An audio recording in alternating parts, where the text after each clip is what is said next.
all you cool cats and gamers. Welcome to No Category Left Behind, the GDQ hotfix show that showcases category extension speedruns.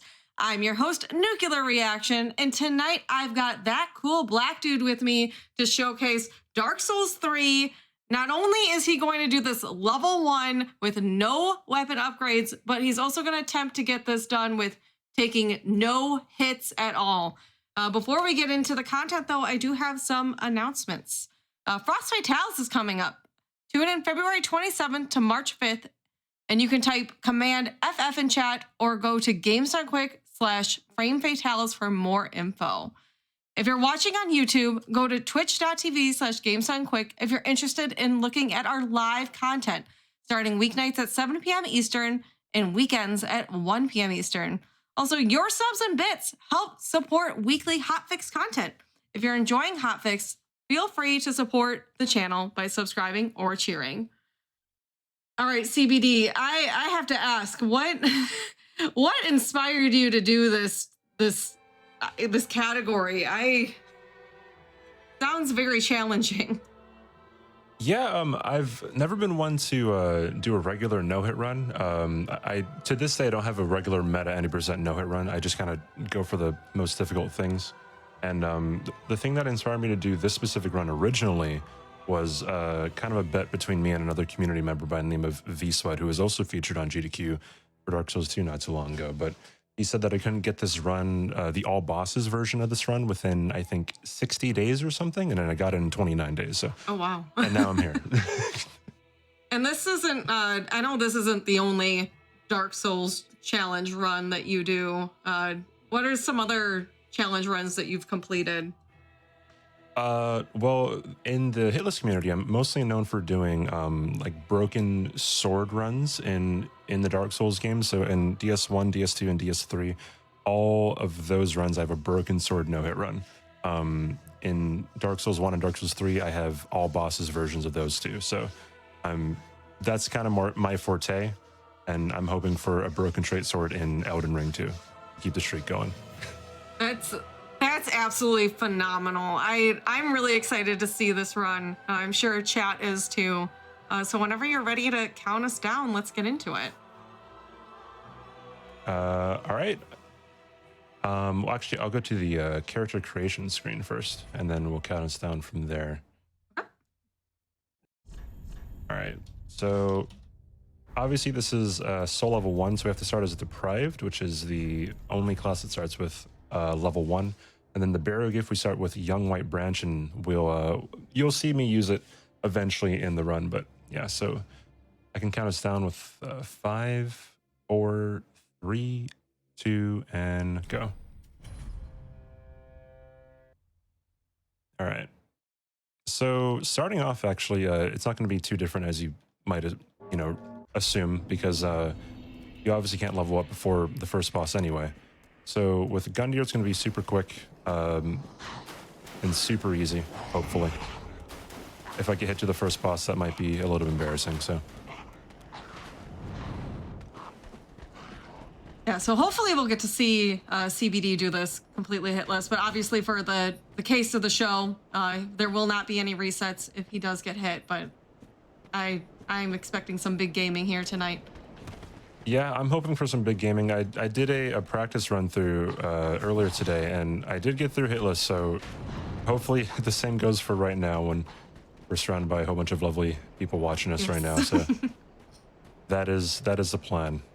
And also, if you see me taking any like wide angles like I did just there, that's kind of to help me not get hit, so to speak. Yeah, like by that arrow that just flew by.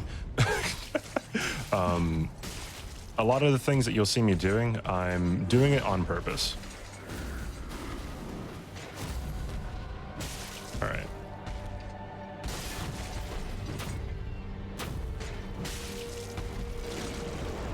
Yeah, so automatically you'll see that I'm doing like quite a bit of damage actually to Helix Gundyr here.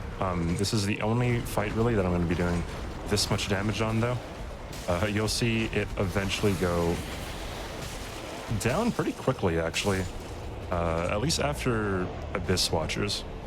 And then we'll be getting damage with other methods. It won't just be brute forcing it. throughout the entire run. Hopefully, as planned, I guess. All right. Okay. So the first thing we're gonna do actually is we're gonna have to buy some things from the shop, mainly just homeward bones to help me out with fast traveling and getting back to the shrine whenever I need to. And homeward bones can also be used to get out of sticky situations. It can save you from hits, or it can, I don't know, if you bone out at the wrong time, that can get you some hits too. So you just have to be smart about it. So what I just bought there actually was a dagger and a staff. And the dagger is what I'm going to be using for this next up boss coming up here, which is Vort. And yeah, hopefully, so far so good. We only got one boss, but keep it that way. All right. So I think we do need to address a question that I think needs to be clarified. What is the difference between no hit and no damage? Because there's definitely a big difference between the two categories. Yes, there definitely is. No damage, obviously, it simply just means you're not taking any damage whatsoever. So right there, just took fall damage, and that's completely okay. In the hitless community, we've defined hits as being damage or staggers from enemies or traps. Right, so if an enemy ever makes contact with me, if it hits me, if it jumps on my head, something like that, then that would be considered a hit, right? Or if I get hit by a trap, or even if the trap doesn't do damage and it staggers me, then that's also a hit. And also, if I die during this run, then that is as well a hit. So, and then so even if you were to die from like fall damage. Exactly. Yeah. If I die from fall damage, if I die from poisoning myself, if I die from whatever it is, that is considered a hit, because no hit implies no death as well. So, all right. And you'll kind of see me pausing and taking it slow throughout this area on high wall.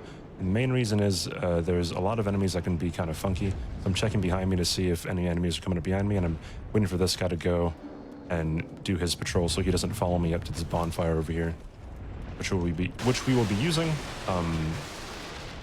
later on to get a certain weapon and get a key as well. All right. But yeah, in terms of the no damage versus no hit thing, there are people who do both as well. A lot of times when you hear no damage, it's kind of also implied that it would be no hit. Sometimes it makes a big difference. Sometimes it doesn't really make much of a difference at all. For example, in Dark Souls 3, if you're doing a regular no-hit run and you also want to do no damage, it's typically not going to be much different, because in the other Souls games, you use RTSR, or Red Tearstone Ring, which requires you to lower your health to get a damage boost. In this game, there's actually a ring called Lloyd's Ring, which gives you a damage boost when your health is at full. So, and the damage that they both give you is negligible. So it just depends on what game you're doing and what run you're doing. This game, or in this one, we're not going to be using Red Tearstone Ring at all. We're just going to be using the Lloyd's Ring, which gives us the damage increase when our health is full. We don't get that until the Deacons of the Deep split. So we'll eventually get there. I was like, that's decently deep into the run, yeah? Yep. Yeah. Up until then, our damage is going to be decent. Obviously not great, not as much as a regular no-hit run with... the best weapons in this game in terms of DPS or damage per second are the Twin Blades. Whenever you see anyone doing this run, just like a regular any percent, they're probably going to be using that. It's not going to be as good as Twin Blades, but up until Dancer, I'd say, we will be not too far behind on damage, hopefully, as always.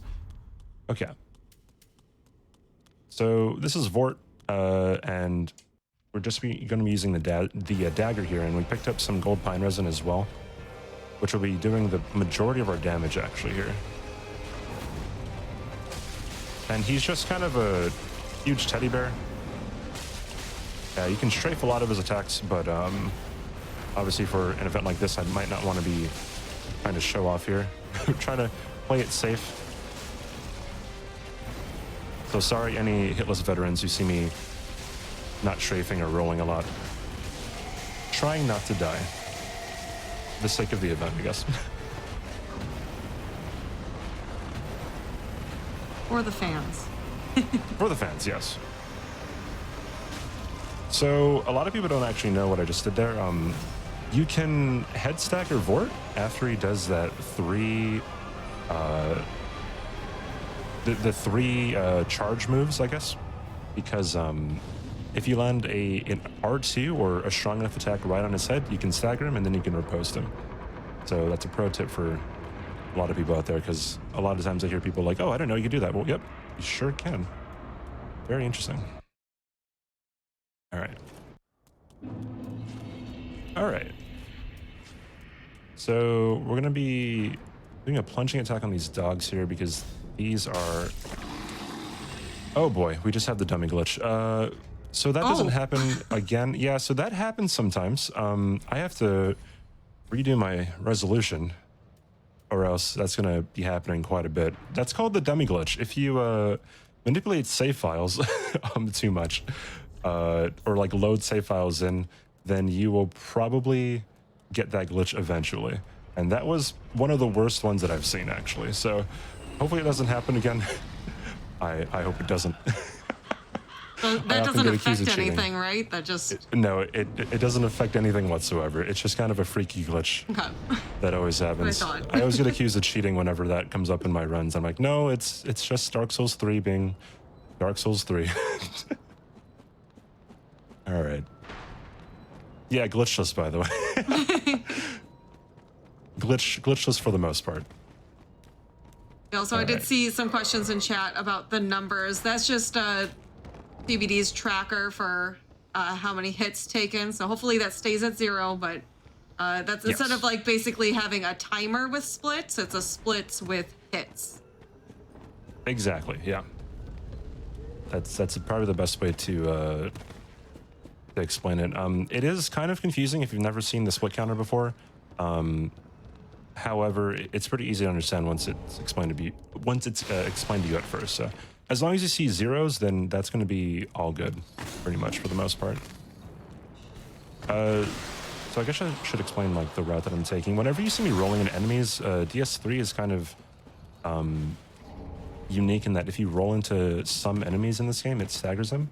So you don't have to hit them, or you don't have to, roll an actual attack. You just stagger them and move on. Kind of a neat little thing. I don't think any enemies outside of this area are affected that way, but it's pretty interesting. Oh, and this run is actually done offline, so you won't see any invaders except for that one on this run. And I believe the only reason why that guy invades is because he's part of an achievement or something. But you won't see any other phantoms invade us, and obviously you won't see any other players invade us either, so... And I missed the jump. Let's try this again. There we go. All right, so I started this game, or this playthrough, with the Young White Branch as the starting gift. And what that actually does, it allows me to walk around this area without this giant arrow guy shooting at us. It's some lore reason, like it's like a friendship gift or something from the giant, so he doesn't want to destroy the branch that you have. And we just picked up 3 more white branches as well. So, yeah, so if you're wondering why he doesn't shoot at me, that's the reason why. It all has to do with the starting gift at the very beginning of the game, so. Okay. All right. And another trick for no-hit runs is we did get invaded, and to make the invader go away, we go into that room right there, and then it says that Hodrick was returned home. And the reason that works is because that area over there is actually another boss that we don't fight. Because it is not included in the any percent run, so. All right.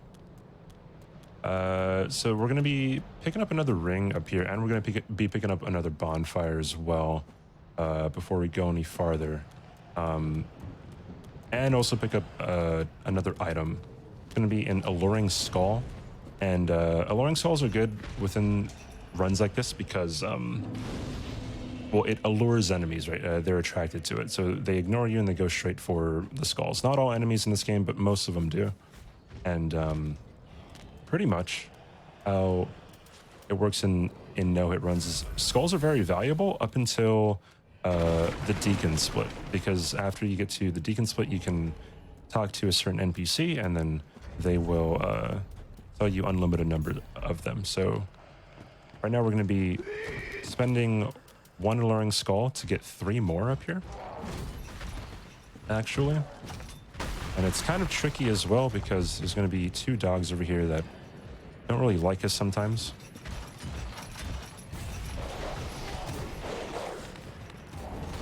And looks like we got out of there unscathed. Cool. Okay. So now we're going to get the fire clutch ring.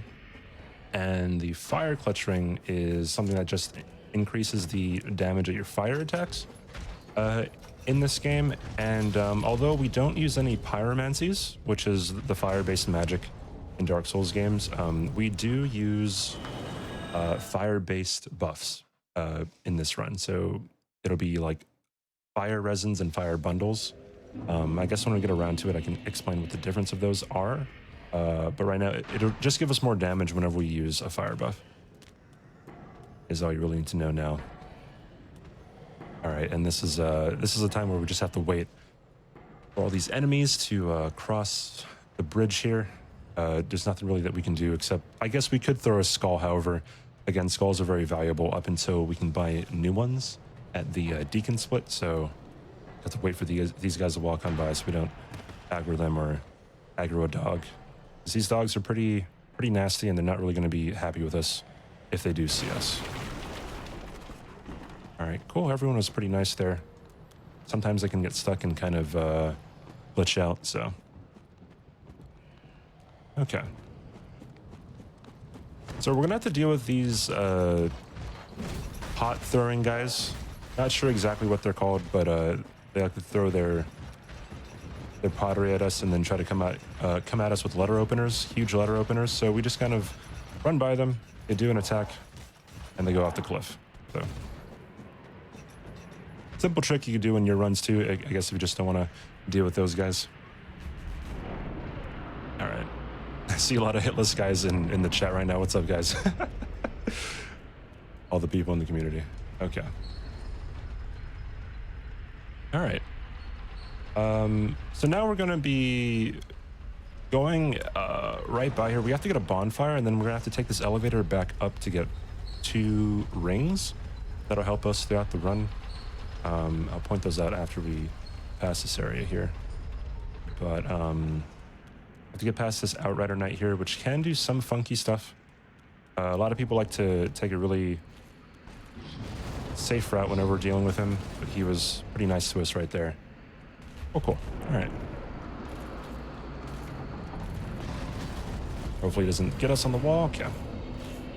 Now we have to go back to the elevator and go right by this this guy again. So we have to wait for a certain attack that he does to make it be safe. Sometimes he can be kind of stubborn and not give us the attack. There it is. And pretty much that attack has a huge recovery time and it allows us to just run right by him. So we are not in danger at all. All right. And I guess to answer some questions that I see in the chat, this isn't any percent run, so we won't be doing optional bosses during the main portion of the run. However, at the end of the run, we might see some interesting boss fights later on. Mm-hmm. Which yeah, I hope I don't mess up. We're basically gonna give CBD at the end of this like about 30 minutes to just beat as many optional bosses. So we'll get to see a lot of action at the end here. Yeah, and I tried to pick out some bosses that I think most people wanted to see. I think some are a lot less spectacular than people may think they are. And I guess I could explain it when we get over there, but just I guess I could say that some of the fights are kind of not as challenging if you have a certain weapon that you farm for. It kind of diminishes a lot of the intensity that the fights give. All right, so I throw a skull right there because there are these two dogs. Again, dogs are very scary in these games, and they're attracted to skulls. And we just run right by everything, and then we'll get two rings up here. The first one is Flynn's ring, which increases your damage based on how heavy you are. So if you don't have much equip load on your person or on your character, then you'll get a higher increase in your damage, as opposed to if you had like, I don't know, like 50% equip load or 30% or 70%. And on this run, generally, we don't really use a lot of heavy weapons or armor. Well, we don't use armor at all because it's not really useful in a no-hit run. But I know we just picked up the Chloranthy ring as well, and that's a pretty common ring throughout the Dark Souls series. It increases your stamina regeneration, so which we can actually put on right now. All of the rings that we have, actually. There we go. Oh wait, I messed up. I'll put it on later, I guess. That is actually the enemy that you have to kill to get a certain weapon called Storyteller Staff. If you were doing the all bosses version of this, and I'll get back to Storyteller Staff later, and you'll kind of see why it's so broken and why we use it for certain runs of this game. All right, there we go. I got the safety bonfire. You don't really need it, but this is an event, and I don't want to be set back too much if I accidentally die. Okay. All right, so right now, after I get this bonfire up here, I'm gonna be going to an NPC called Orbeck, and Orbeck is a sorcerer who does these sorceries, and the one that we want to get on this run is called Spook. And if you ever play these games, Spook is just a spell. If you cast it, you take no fall damage. If the fall damage wouldn't otherwise kill you if you're at full HP, and you create no sound. So it's going to be helpful for us to get by certain enemies a lot easier and a lot faster. And we actually use the spell to skip a huge portion of the game. It's an inbound skip, so it's not really using a glitch. I'll point that out when we get to it. It's around the Yorm split, so. All right. And there is a boss over here. It's called Crystal Sage. We don't fight him yet because we need a different weapon before we can easily take care of him. So we talk to him, we send him back to Firelink. But we don't have to talk to him yet. We just have to go back to the bonfire, and then we should be good to go with Abyss Watchers after we go through the swamp. And the swamp actually takes kind of a long time because there are some things that we have to collect. It is very annoying too. If you've ever played this game, you can't really roll through the poison swamp. But we kind of mitigate that by using a certain weapon on it, which we'll see when we get over there. So, okay, I did put on all the rings, yes. All right. Sometimes those NPC guys are a bit wacky. They can hit you, but they can actually do an attack that staggers you, but it doesn't do damage. It's very weird. If you ever run this game, you might lose a lot of runs to that because it's just kind of wonky, sort of. All right. So, this is where the dagger comes in very, very clutch, because typically if you try to roll through this mud right here, you have a slower roll, so we use the weapon arc. It's kind of a scooting motion. So it's pretty easy to get by all these guys. And if we do this route perfectly, we shouldn't be able, or we shouldn't aggro any enemies that can deal damage to us or be a problem to us. So we have to go around and snuff all these 3 flames out, and then we'll be able to access the Watcher's fight. But until then, we have to kind of do some parkour here and scoot through the poison mist, or the poison swamp, rather. All right. And if anyone was wondering, poison swamps were confirmed in Elden Ring because the director Miyazaki said he couldn't help himself. because poison swamps are in pretty much every single Dark Souls game, and it's kind of a meme in the community. So thank God they're returning an Elden Ring for everyone to rage more at and not be able to roll in, right? So,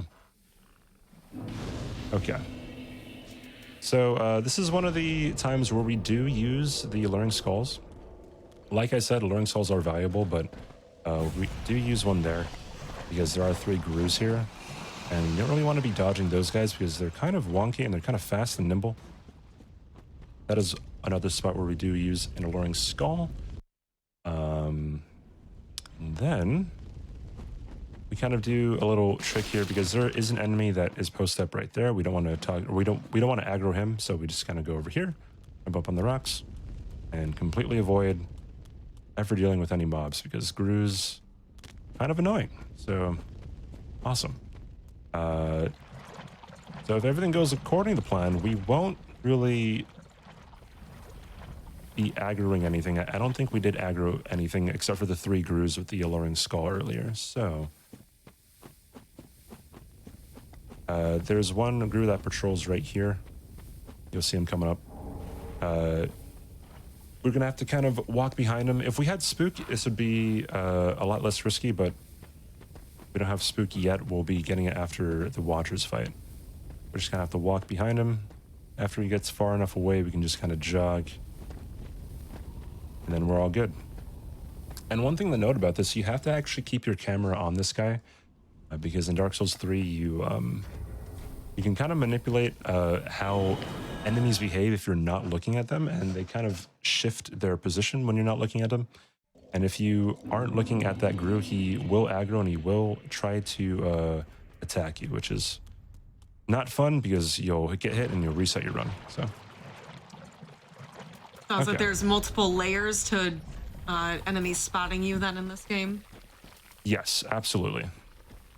There's a lot of things that you wouldn't realize were a thing. Like, say if you just watched a random person do a hitless run on one of these games, you'll see them having the camera pointing in certain directions, or you'll see them run a certain line, and it may be lost on you, but they're probably doing it for a reason, right? There's a lot of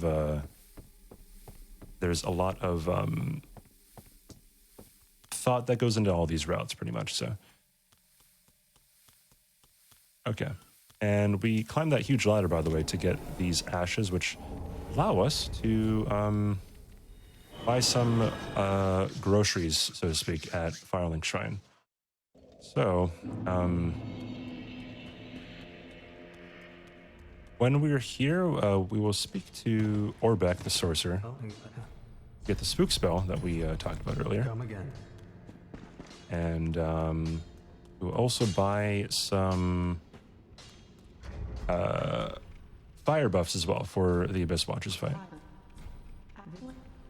All right, let's see here. I have to sell some stuff before I buy more stuff, obviously. Okay. All right, there we go. Go, and we get more skulls as well right here. Again, skulls are very valuable, so we want as many of those as we can get without breaking the bank. Should be good. We'll be attuning Spook right here, and then we're off to the Abyss Watchers. There we go. All right. So Abyss Watchers is typically one of those fights that you hear a lot of people say that they had a lot of trouble with on their first playthroughs, and it's very understandable. However, we kind of mitigate a lot of the risks with Abyss Watchers by abusing the backstab mechanic in this game. Some bosses you can backstab, and Abyss Watchers is one of them because they are humanoid enemies. So we'll be trying to bait out a lot of backstabs, and we'll be running a certain route within the arena too to mitigate any, I don't know, any like poor RNG that may be given to us. So, okay. We have to wait for these 2 Dark Wraiths to move forward. You have to kind of stay back quite a bit because sometimes they can turn around randomly and see you for some reason.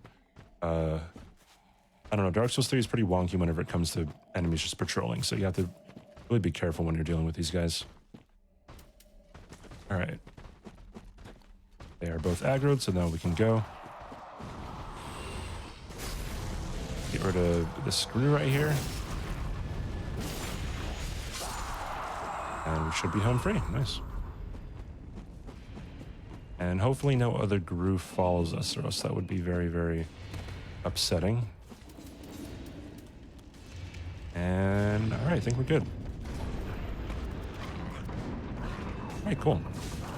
So I'll be applying a buff before I go into the fight. Again, this will just increase our damage. All right.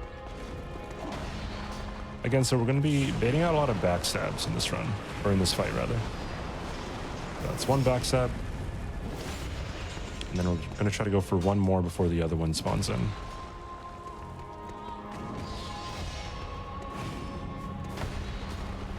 There we go. The other one is spawning in, so we can get some more damage on this guy. There we go. And now we just kind of have to run around the arena like a madman. Because if you ever punish one of these guys while the other one is out, then you're putting yourself at a great risk of just getting clipped by the other one. So thankfully, we kind of have a companion in this fight. We call him Red because his eyes glow red, and he helps us out by taking aggro away from one of the Abyss Watchers. He chose the main one, so we have to deal with the other guy.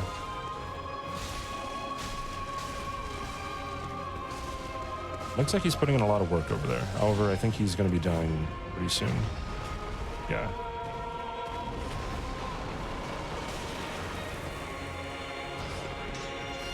There we go. And we might be able to go into phase 2 before both of the other Abyss Watchers come back up.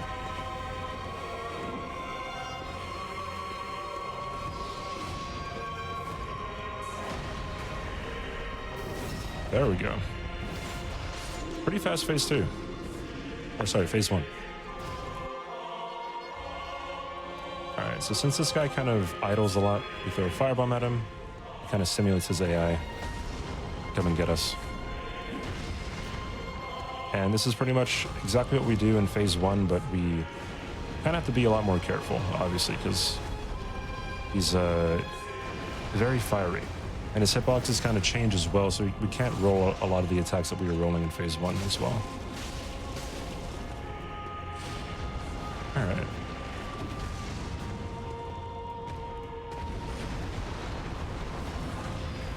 Excuse me if I go quiet sometimes, yeah. Although I've done this a lot, I do still have to concentrate sometimes. Yeah, I've been trying to keep quiet because I don't want to distract you either. Yeah, appreciate This is pretty difficult.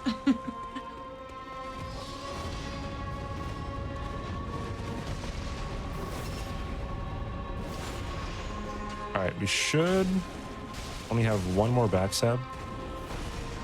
And then that would be a hitless Watchers, hopefully.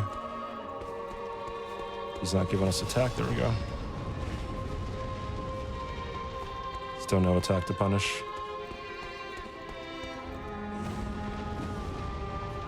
Still nothing. Here we go.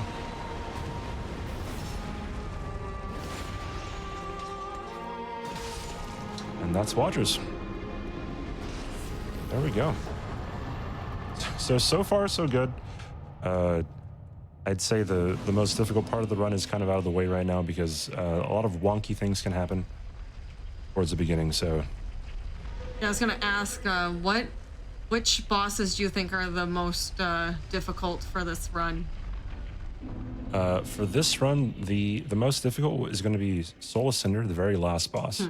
And you might think that's pretty bad to have the hardest boss at the end, and it's like, yep. Yeah. I would say probably 90% of the people who have run this game as no hit, they probably lost the run to Soul Cinder.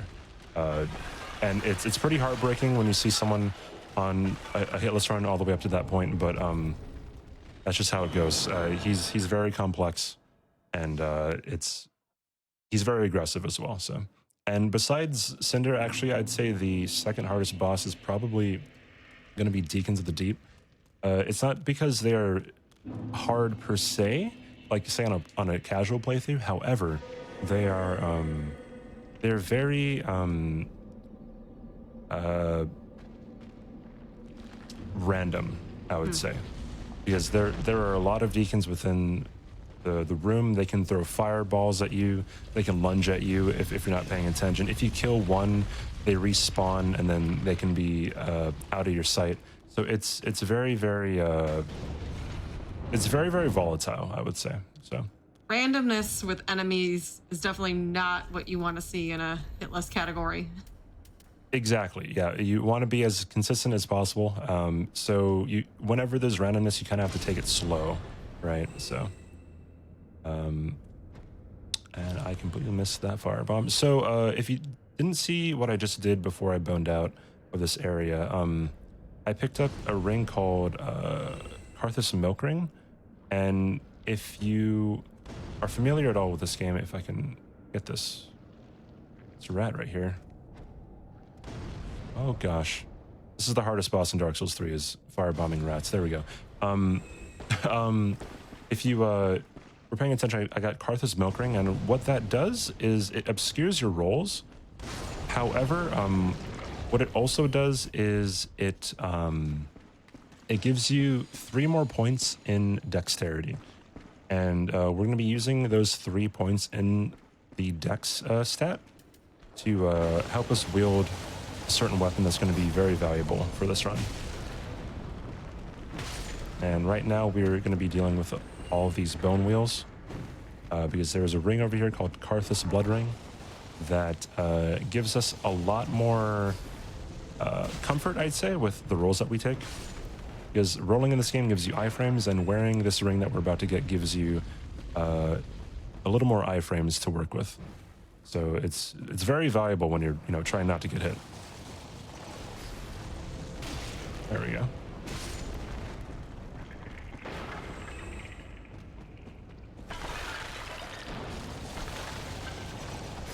All right. I see a lot of people in chat saying that I like Aldrich, and that is false. That might be slanderous, actually. Aldrich is a painful boss. I don't trust anyone who likes that boss, so. It is, also in this run, it is very, very hectic. However, we do deal with Aldrich very, very simply, I'd say, so.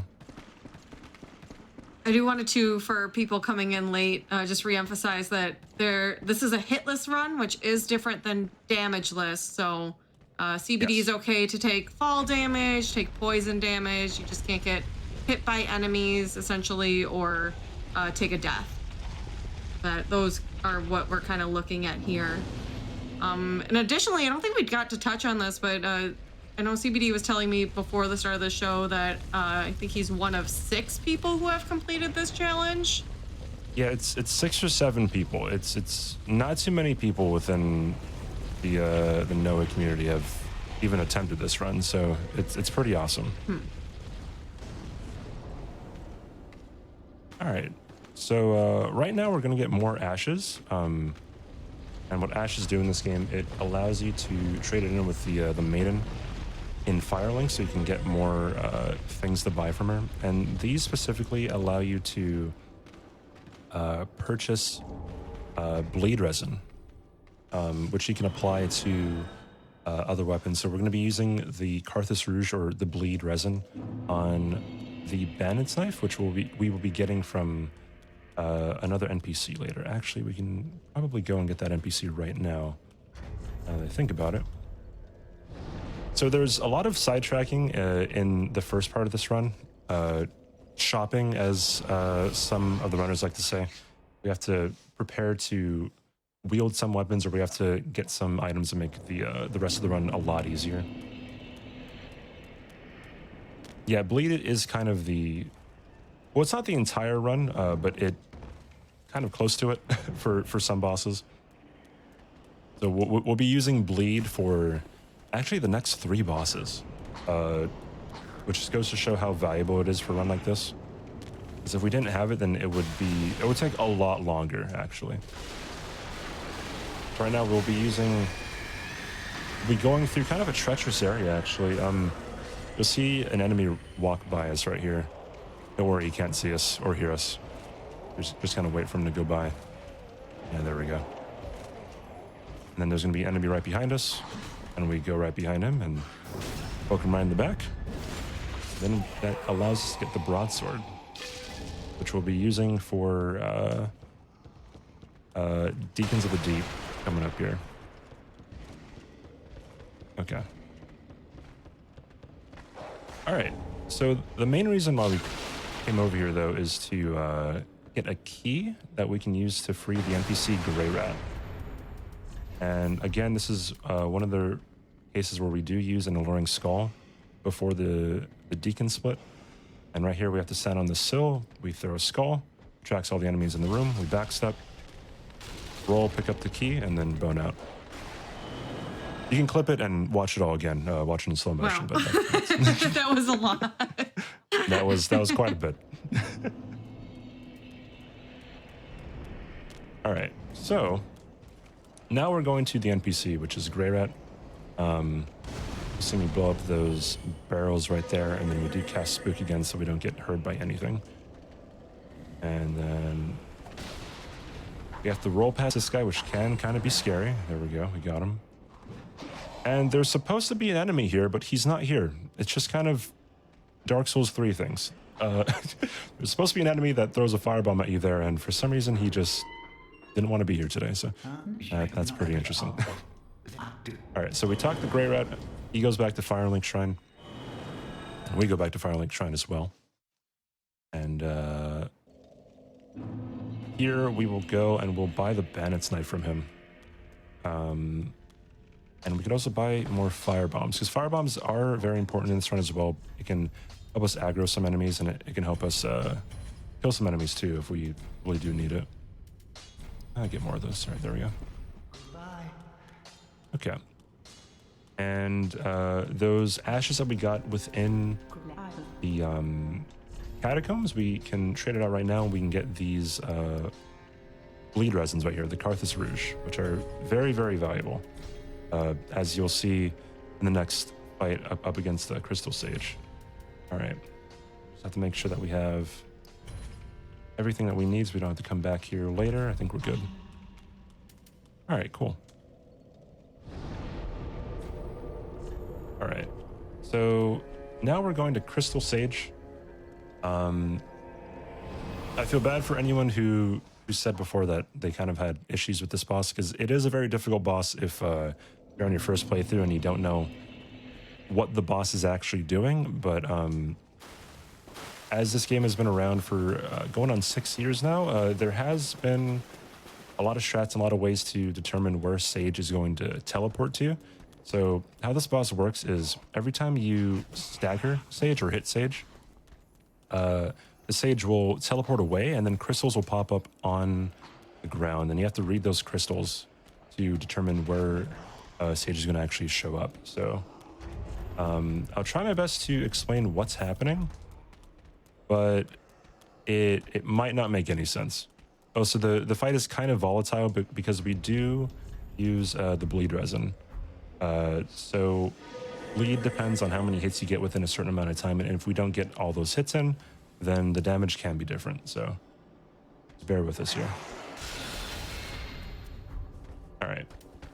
So before we go anywhere, we play Carthus Rouge, then we go.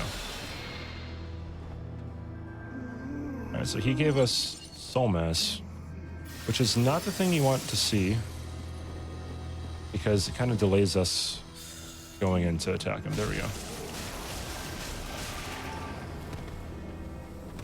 So as you can see, he teleported away, and now we have to come over here. There we go.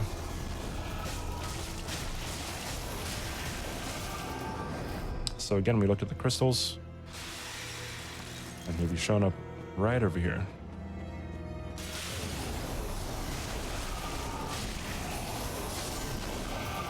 There we go.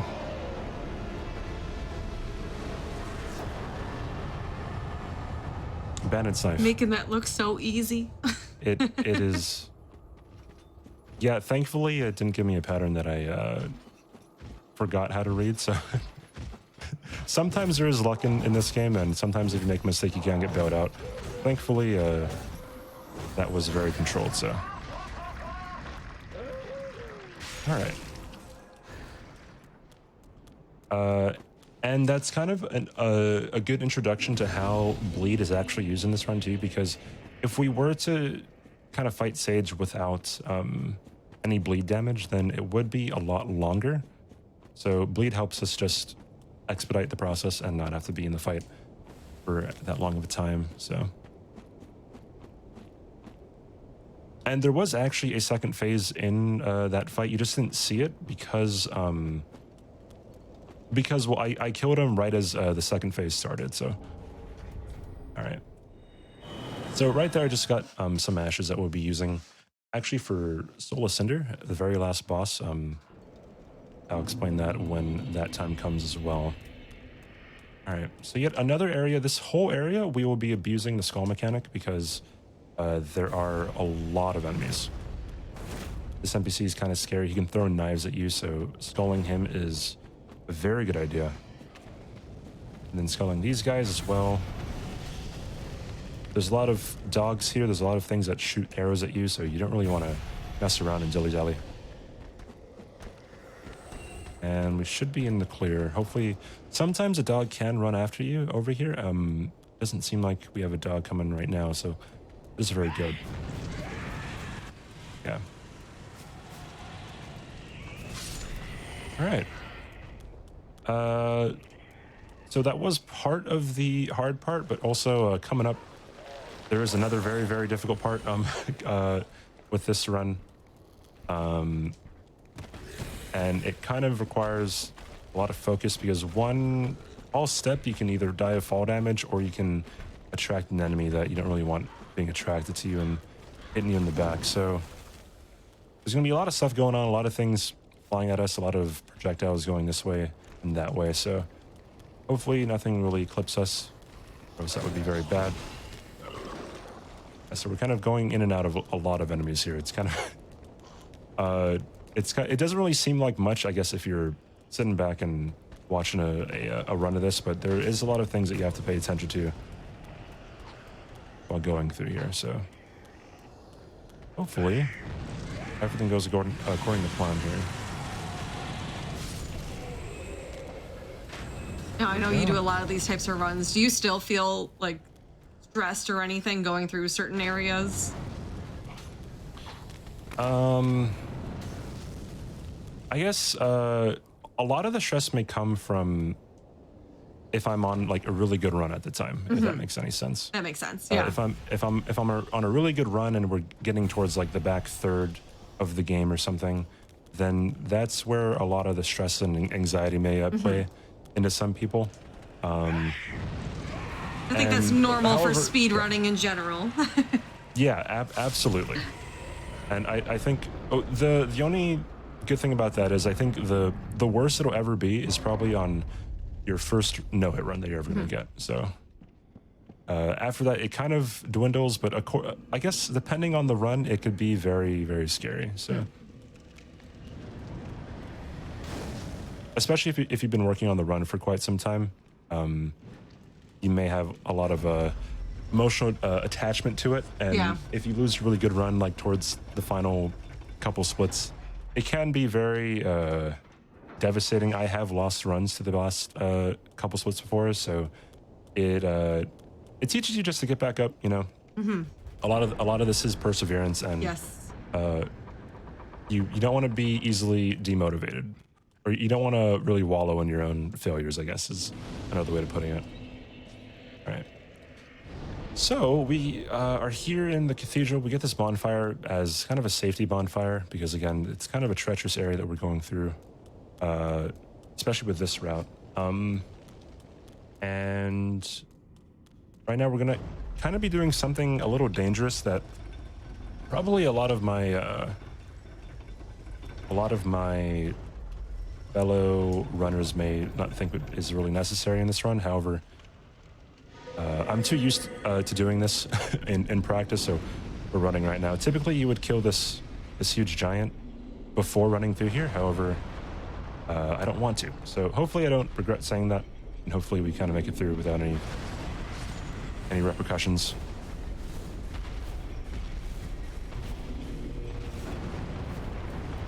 There we go.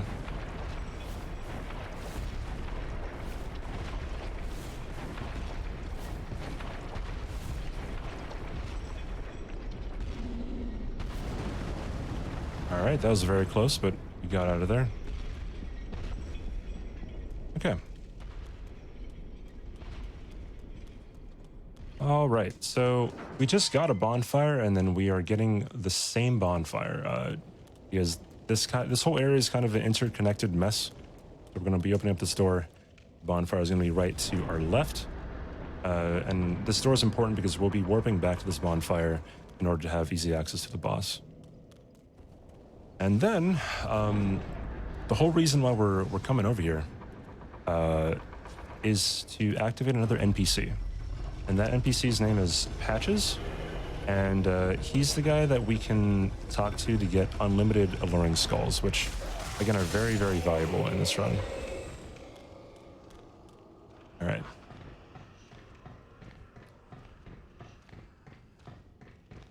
Okay. This is Doug the Deacon. Everyone say hi to Doug. All right. So we have to go all the way over here. The reason why we come over here is we have to activate the event to trigger Patches by going into that little cove over there and going back to Firelink. And we can activate him, actually. Do we have? Yeah, we do have souls. So we'll be doing Dancer after this because we actually need more souls for some of the skulls that we get for the run.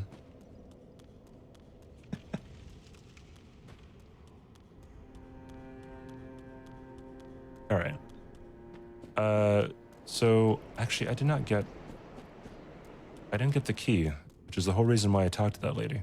That's embarrassing. A lot of things go on in your head when you do these runs, and thankfully you don't really get punished for it by, I guess, quote unquote, wasting time, because this is more of a challenge run, I guess. But yeah, we have to get that key before we go over here and get our NPC buddy. So, all right. Okay, so how this works with Patches, by the way, is you'll be going up this elevator that we'll see in a second here, and what he does is he traps you in here. Like you go up the elevator, then you can hear him closing the door behind you, this door right here. And in order to get out, you have to usually go like a whole convoluted way, like on the roof, down the roof, and make your way back to the shrine, but you don't really have to do that here, you just bone out. And then we will talk to Patches very soon. We'll be fighting Dancer first, though, to get more souls. And here we go. All right. So Dancer is typically kind of a difficult boss. If you ever played this game before and you've had the unfortunate happenstance of fighting Dancer very early, it isn't really fun because she is very tanky. However, again, we have the Bandit's Knife, and the Bandit's Knife does bleed, and we also have Carthus Rouge, which expedites the bleed proc on all of the enemies that we attack. So hopefully Dancer doesn't do anything janky today, because she can give us some poor RNGs from time to time and make the fight incredibly difficult. And unfortunately, we have to kill Sweet Emma because she's kind of in our way and she has an important item for us. So sorry, fans of Emma, but she has to go. We need the basin, and then we go right into the fight. All right. So this entire fight, we want to be sticking to the back right hip of Dancer, kind of getting as many R1s in, or melee attacks, I should say, as we can, because the more times we attack her, the more times she will bleed. We don't really have to focus on doing a lot of combos, we just have to get as many chip R1s in as we can.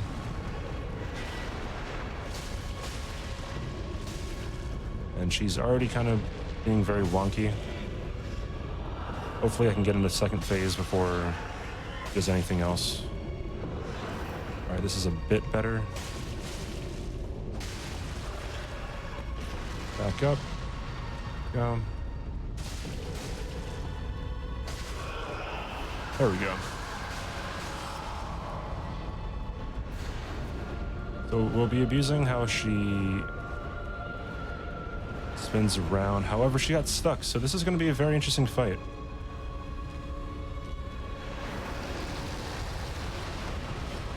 You know, I'm going to bone out, actually. That is a situation that you don't want to be in, actually. You want to stay right behind Dancer, and she kind of gave me very, very, very bad RNG there.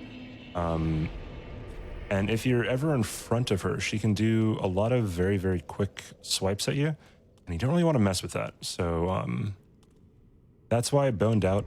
Thankfully, I did have homered bones, because that was not a situation I want to deal with, because she's very scary. Also, the camera is kind of the second boss in that fight as well. If you can't see what she's doing, then, well, you can't dodge it, so.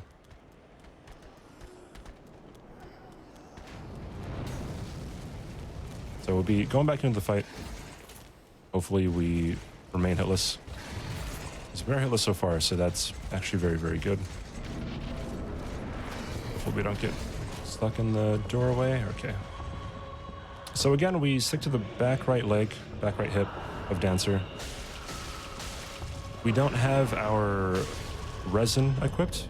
We're gonna have to wait for her to do an AoE so that we can expedite this process of bleeding her all the time. There we go. Looking for an AoE.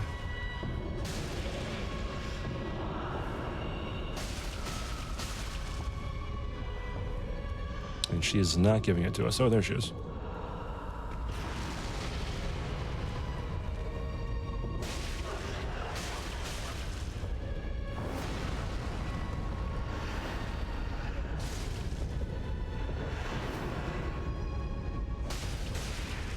All right, here we go. So I think on either the next bleed or the next two bleeds, we should be going into phase 2.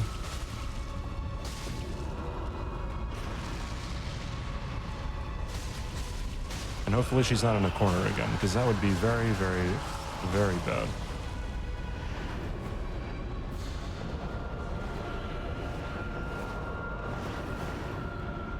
There we go.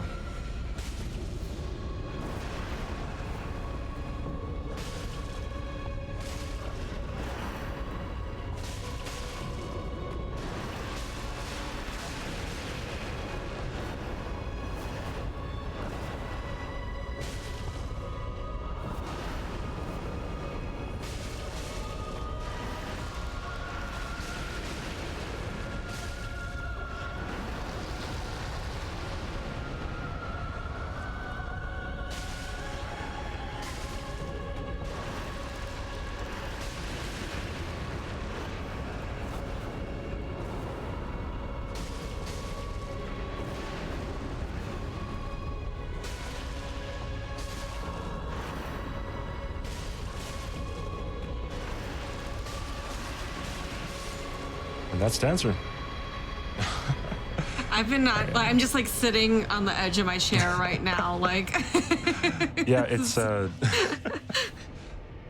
There's a reason I went quiet there. I didn't really want to mess up, mess anything up there. So. Okay. Awesome. So far so good. So hitless. All right. So that was good because we got I believe it was either 60,000 souls or 40,000 souls, whatever, from Dancer. It's a lot of souls. It helps us get over here and buy some skulls from patches right here. And we'll be getting a lot of these guys. 50 should be plenty, actually, and we'll be getting some block fire bombs too, just in case we have to kill some enemies on our way, or that's in our way, rather. So, okay. And just make sure we're topped off on all of our supplies here. Get more homeward bones because obviously it kind of saved my life there. So we don't want to be living without that. And I think that should be it in terms of, yeah, we're good. All right.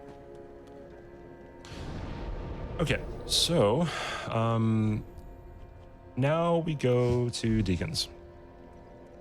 And Deacons is a tricky boss because in every Souls game, there's kind of going to be a damage per second race, so to speak.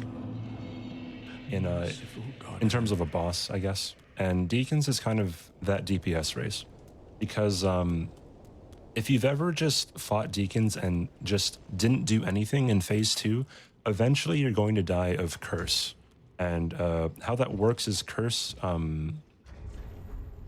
actually, if it procs on your character, you just die.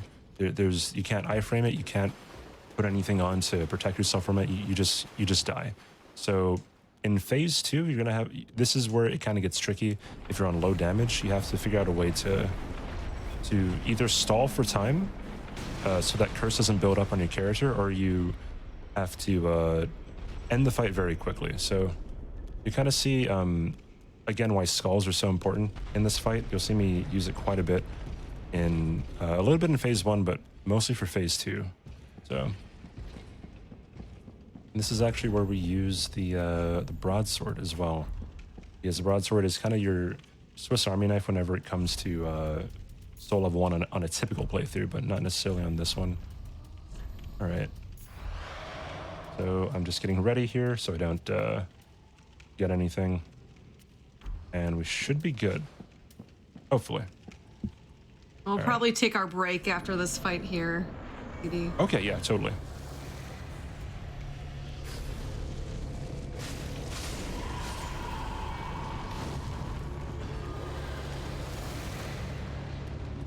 All right. So I stated before how Deacons is kind of a difficult boss for a no-hit run. A lot of people may shake their head at that and not really understand what I mean by that. But as you can see, there are a lot of these guys, and it takes kind of a long time to get them all in position. And it is very risky if you want to just kind of go in there and slash around. So there is kind of an RNG element this first phase. However, we seem like we can... That guy, there we go. So how this works is we have to kill 4 Deacons within this first phase here. And after we kill those 4, we go to the back of the arena and then we kill 1 more Deacon. Just to kind of give us time to address phase 2 after that happens. All right.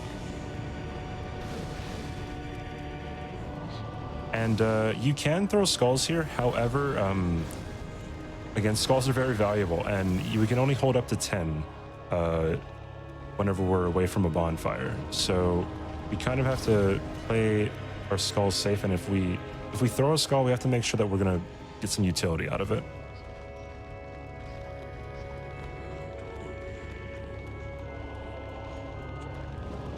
Right now, they're not really being too nice. I'll try to see if on the next exchange of the light we can go a Deacon here. We might be able to get this Deacon. Let's see.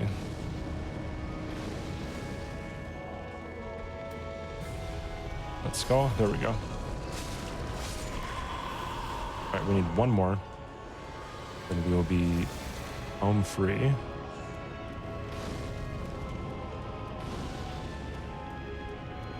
Let's kind of gather him up a bit before we go back in and try to kill the next one.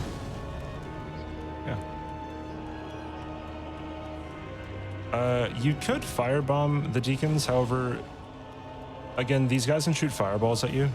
And although that might not seem like the biggest issue, it is actually a huge issue because they can throw a firebomb or shoot a firebomb at you faster than you can kind of recover from throwing a firebomb sometimes. So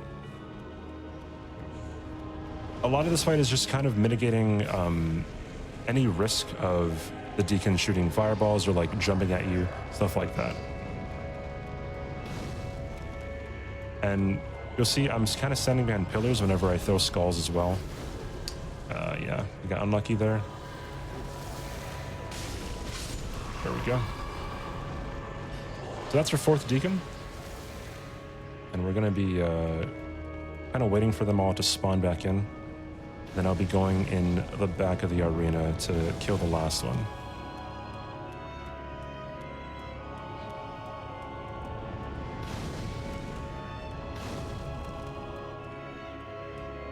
Okay.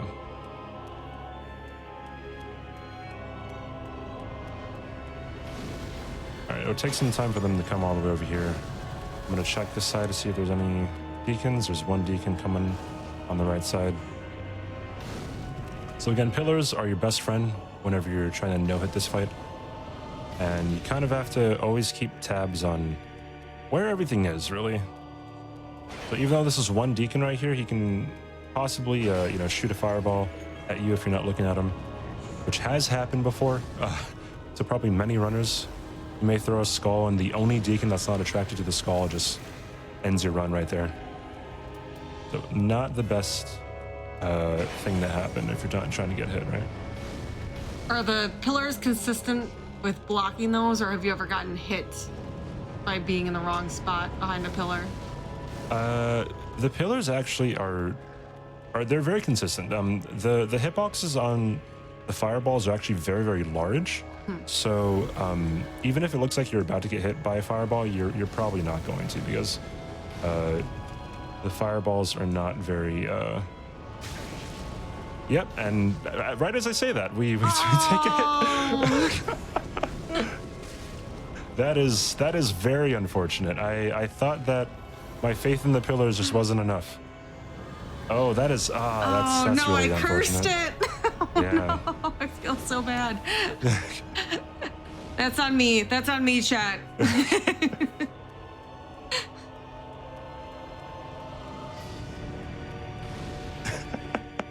Yeah, that's actually very unfortunate. I miscalculated where I was, so that's too bad. So we won't get a hitless, but we can get a one-hit run. It ain't too bad.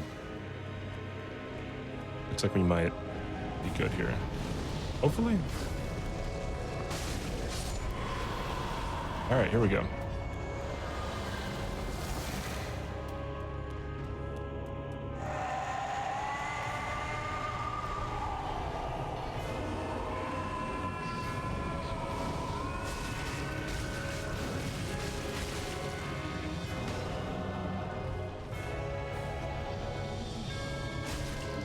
Yeah, again, I just want to emphasize that this is a very difficult run that CBD is attempting. There's only been 7 runners to complete this. I think we've decided about now. 7. Yeah. So definitely a difficult challenge. I think it's expected to not always get the hit list here, but yeah, that is unfortunate. But I guess we have to go to our break with taking one hit from a fireball. if you want to count us down to pause the timer here. Yeah, 5, 4, 3, 2, 1. All right, chat. On GDQ Hotfix, we like to take wellness breaks, so we're just going to take a quick little break here, but don't leave. We'll be back with more one-hit Dark Souls 3 level 1 no weapon upgrades by that cool black dude.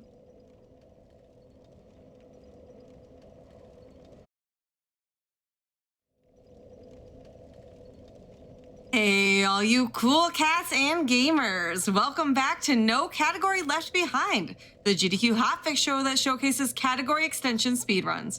I'm your host, Nuclear Reaction, and tonight I have that cool black dude with me tonight, showcasing hitless level 1 no weapon Dark Souls 3. Unfortunately, we have taken one hit from the deacons, but otherwise it's been so far so good. We're gonna finish off the run with only that one deacon's hit. I'm super confident here. But first, I do have a couple announcements.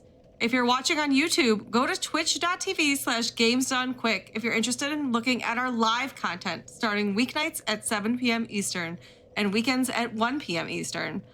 Also, your subs and bits help support weekly Hotfix content. If you're enjoying Hotfix, feel free to support the channel by subscribing or cheering. Also, if you have any ideas for your own show or one-off event, feel free to go to gamesdonequick.com/hotfix to submit your ideas. All right, CBD, how are you feeling about this run so far? Unfortunately, we did take a hit, but... Yeah, I guess the good thing about taking the hit is there's no pressure moving forward to keep it hitless. So So we're gonna still keep it pretty low with that one hit. Hopefully no more happen. But I don't know. Who knows? Something may happen that I've never seen before. Also, I do want to real quick now that we've just come back from a break, just want to reiterate the difference here between hitless and damageless. If you want to explain that for me, CBD. Yeah, so damageless is pretty much what it sounds like. It's just taking no damage at all. Like if your HP drops whatsoever, then that's an instance of damage. But hitless is no hit, and a hit is defined as any damage or any damage or stagger taken by an enemy or a trap. Also, deaths count towards hits because the implication, excuse me, of hitless is also deathless. So that's the TLDR about it. Right. Well, whenever you're ready to get started again, go ahead and count us down, and we'll get the timer going. All right, we can go in 3, 2, 1, go. Okay. So now we're going over to Walnir, and Walnir is one of the fights in the run that you kind of have to brute force, as I said before. There is no auxiliary damage that you can really do. It's just you have to get as much damage as you can, and then you have to just try to survive in the entire fight. Because you can't bleed him, you can't poison him. There is a way, and people may know this in chat, there is a way to kind of cheese him with a certain spell called Pestilent Mist, where you cast it and then he just never aggroes, and you kill him before you can ever aggro. However, this is soul level 1, and there is no stat boosting item in the game that will allow you to use that sorcery. So unfortunately, we have to actually fight the boss. I know, right? Actually fighting bosses is just so last year, right? So, but hopefully we don't take another interesting hit from doing this today. Hopefully. But yeah, for a lot of the bosses, you'll see me use the bandit's knife, or I guess the broadsword or the dagger.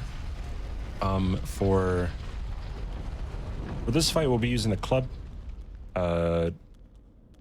Just because that's kind of the most damage we can do at the moment, I believe. If there's a faster one, I guess someone will correct me in chat, but this is what we're going with, so hopefully we get it right. Okay. There's the first bracelet. And don't worry, just because I'm not looking at where his hands are doesn't mean I'm not really like knowing what he's doing, because you can kind of tell what he's doing just based on the position that he's in. You don't really have to look at his actual arms in the sky. There we go.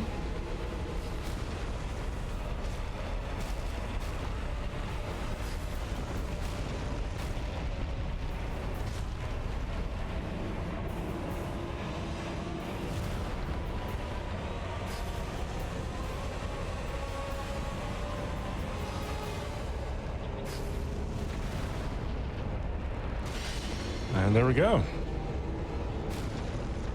And the consumable buff that I was using right there, it's charcoal pine bundles. And if you're new to Dark Souls 3 and you don't know the difference between a bundle and a resin takes a long time to apply and it lasts for longer. But it does less damage than the bundle, and a bundle gets applied right away. And it lasts for only about 15 seconds or so, maybe 10 seconds. And it does more damage than a resin, so there's kind of a trade-off both ways. Okay. So typically, on a regular no-hit run, you'd probably want to kill this Pontiff Beast that's about to show up right here. We don't have to kill him because he gives a ring that pretty much gives more damage, but we don't really need that ring. Also, it's kind of a pain to kill him with this low damage anyway. And it's faster to just run, so we just kind of see him run into the wall right there. Don't really have to worry about him. All right. So with the young white branches that I talked about earlier, this is actually where we're going to be using them. So we're going to turn into a statue. And this means that our aggro radius is very, very small, right? And your aggro radius is actually to 0 if you're not moving. So you'll see a lot of these enemies in Irithyll kind of brush up against me and walk very closely to me, and I'll walk like very closely behind them, but they won't hear me, they won't see me if I don't mess up. So, and this can be very nerve-wracking if if you do mess up, because if you're used to these guys not aggroing to you and you're used to not fighting them, then there's kind of a panic attack that happens when you see an enemy just charging at you and you have nowhere to go because you're too used to, I don't know, being in a statue in this area. So yep, true, this does work in PvE. A lot of people use white branches for I guess trolling in PvP, and that's typically what they've been used for, but there is a use in PvE, which is, I think, pretty awesome. All right, so we're coming up on these guys passing us, so we're gonna have to stay put and wait for these guys to walk right by us. It takes a bit. And actually, if you ever look at no-hit speedruns, a lot of people still use this strat because if you were to just run through here, if you were to watch, I guess, mainstream speedruns of this game, if you run through here, up on those stairs right ahead of me, where the other fire witch is on the balcony, you'll see them often go to the quit out menu. However, that is not really consistent for a no-hit run because you can't quit out in no-hit runs. It is against the rules. And the reason why they want to go to the quit out menu is just in case one of those fire witches do an undodgeable attack. So that's why people still do this strat that I'm doing right now on no-hit speedruns. It's pretty safe, and although it's not that fast, you kind of have no other choice in terms of simplicity. So, all right, there we go. And we can now get out of our statue, and we are home free. All right. Then we have to wait for these guys to walk by. So this entire area is just, you're playing Metal Gear Solid, and you don't want anything to aggro to you, and you don't want anything to swing at you or anything, so we take it safe. All right. And there we go. I will spook just in case so they don't hear my steps, because spook does make all your characters' actions silent, so that is one perk of it. Okay. So, we'll be going to Pontiff. I'm still on the Wander split. We'll be going to Pontiff. And Pontiff is actually very, very, very difficult. Because if you don't have a lot of damage, then phase 2 is going to give you quite the headache, actually. And you'll kind of see why it's so interesting. And there are a lot of different ways you can actually go about fighting Pontiff. It is kind of interesting, and it might be a shock to a lot of people. Like, within this low of damage, there are multiple strats that we can use. And I'm going to be showing off a very interesting one that may kind of look funny at first, but you'll understand why we do it. And it involves me in using the young white branch again to turn into another inanimate object. Oh, and also the Pontiff beast that we didn't kill yet, he's coming right after us, so hopefully he doesn't steal our lunch money here. Yeah, there we go, we're fine. You try to get to us, but you can't fit through. Yeah, there we go. Okay. All right. I have a lot of souls to use. Yeah, we're going to be fine right here. So, again, we're going to be using the young white branch for another interesting strat to get some ashes.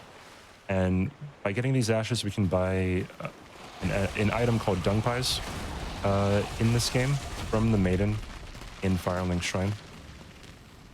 This is quite an this is a weird area, and it's gonna seem weird why I'm doing this, but the room that I just ran through is very notorious for having buggy enemies, and we don't really want to deal with all the buggy enemies because sometimes they could even like go through the wall. So we want to play it safe, or as safe as we can. Try not to aggro any of these guys. So again, this is kind of Metal Gear Solid Dark Souls Edition. And looks like we're through. Nice. Okay. That was definitely not what I was expecting to see while watching this run today. You. Yes. It is, it's very odd, right? And, but it's also very funny. It's going to get even funnier when we go over to Pontiff here, because someone said in chat's gonna lose their mind. Yeah, they're probably gonna lose their mind because it's a weird strat, if I'm being completely honest. So all right, okay. So we just have to go through that sewer area again, and we'll be going through the rest of Irithyll. And this is another area where it is kind of very precise what you're doing when it comes to right before Pontiff. The reason being is because there are enemies that shoot at you, like they shoot magic at you, and there are dogs. And if you were here earlier, you'll know that dogs in these games are very notorious for being very janky. And they can kind of do whatever they want as well. And kind of just saw one of those centipede things go through the wall right there. So that's what I mean by jankiness in this game. But so we're going to be using skulls yet again, and we're going to be using another white branch as well to get us through this area right here. Just walk to avoid aggroing that Silver Knight right there. All right. We use a green blossom, and this allows us to regen our stamina a lot more. And then we run through. There'll be two dogs at the bottom of the stairs right here. They get attracted by the skull. Go right up to this guy. This seems scary, but it's not. Kill the skull, run by him, and we should be home free. And because I said that, something's probably going to go wrong and I might get hit, right? All right, there we go. All right, and then right here we'll be using another white branch because I want this run to be as low hits as possible, and we'll just have this Pontiff Knight that's right up ahead of us walk right by us here. Very slow, but he can do some funky stuff. He can do a certain attack that looks like a different attack, and if you are unfortunate enough to roll it even like a frame too early, you won't get caught by it. So that's why we turn into another ice cream grandpa here. All right, we should be good.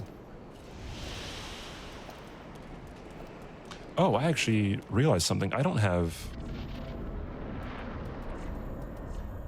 Ooh, I messed up. Okay, we are going to return to Pontiff. I forgot a critical piece of clothing that we were supposed to get before fighting Pontiff here. It shouldn't be too long to get, actually. So, should have got this when I fought Dancer. That's my bad. But it's fine. We can do this. Yeah, kind of debated chat right there. Sorry. You're about to see an epic boss and then nothing.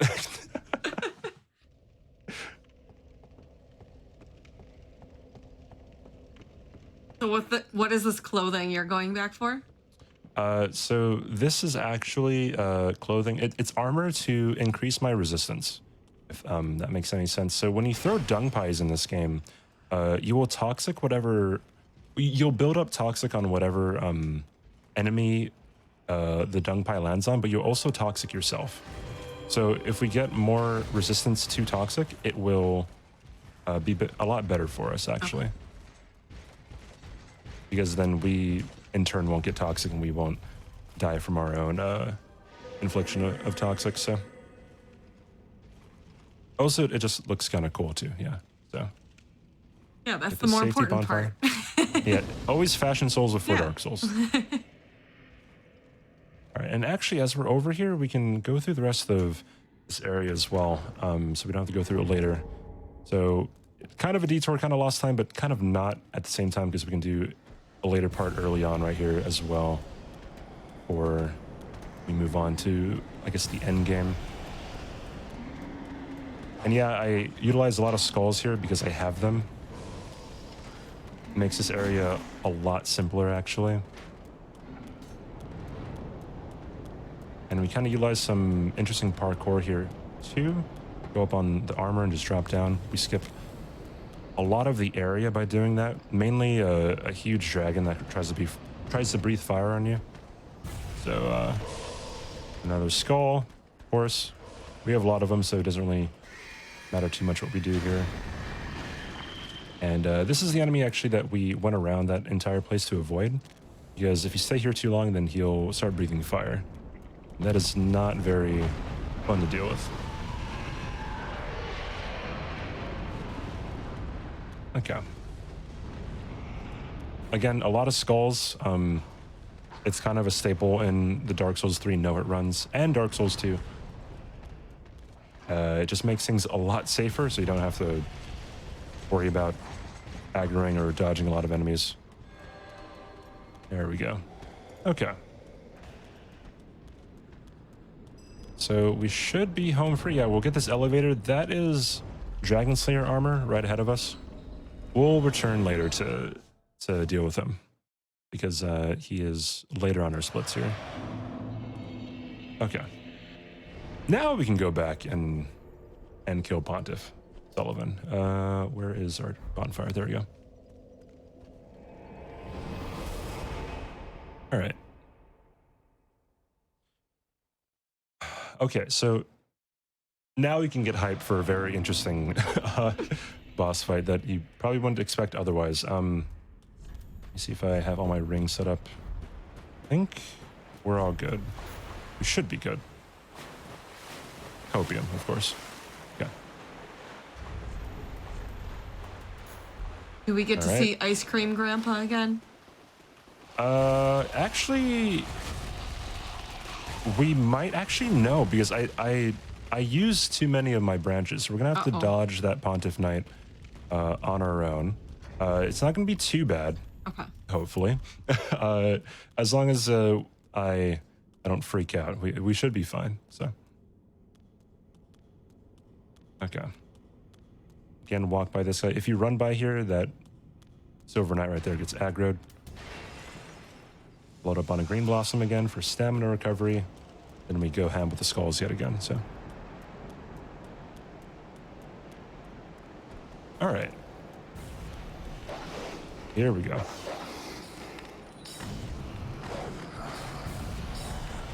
Just in case you thought this place wasn't nerve-wracking enough, we have to go through it twice.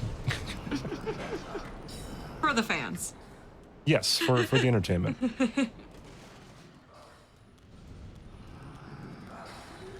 Okay, hopefully I didn't commentate curse myself here by talking about this Pontiff Knight. Oh, all right, he idled. He gave us a good attack. We're all good here. Although he can still hit us through the wall, so we don't want that to happen. All right. Okay, so you don't need this. This though, right? Okay. All right, so this is where things kind of get interesting. If you've never parried Pontiff before, this is going to kind of be Parry City, so I guess hold your horses. All right.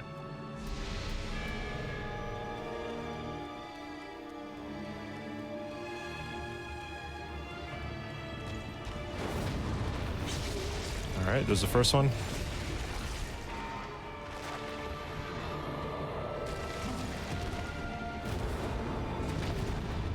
There's the second one.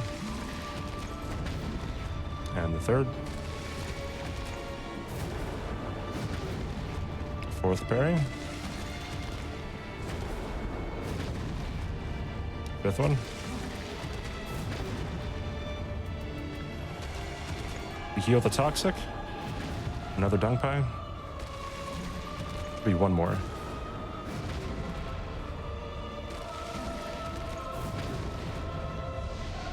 We buff. And then we try to poison.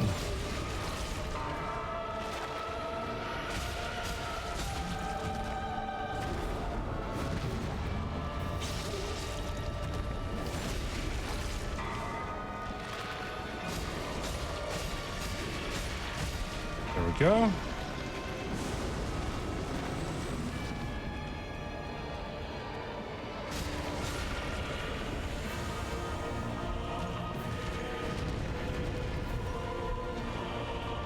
Okay, so this is where things get interesting.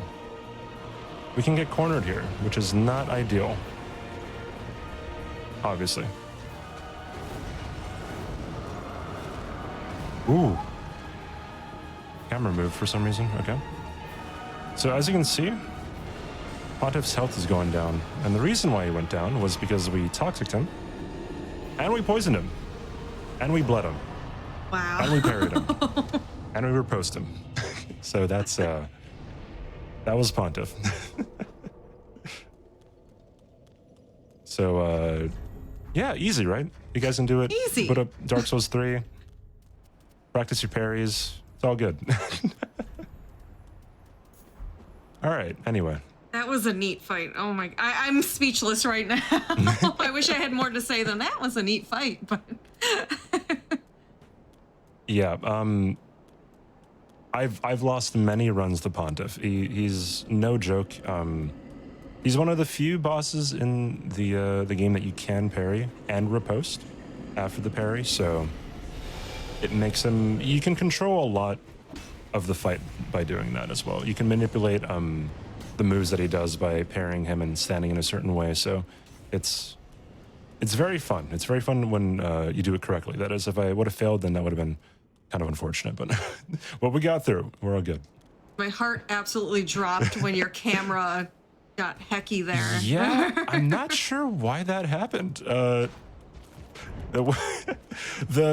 If you didn't know, the second phase he summons a clone, and the reason why you kind of don't want to mess around in the first phase or the second phase there is because that clone can do a lot of janky stuff. Because he doesn't attack and then the real Pontiff doesn't attack, and sometimes they can desync and they can do different attacks. So it's very dangerous to be in phase 2 for that long. Also, we just kind of run through here because we have Spook, and Spook negates all your sound that you make. So we just kind of don't have to worry about anything here. They just kind of, they're not really good at their job, those Silver Knights, so it's all good.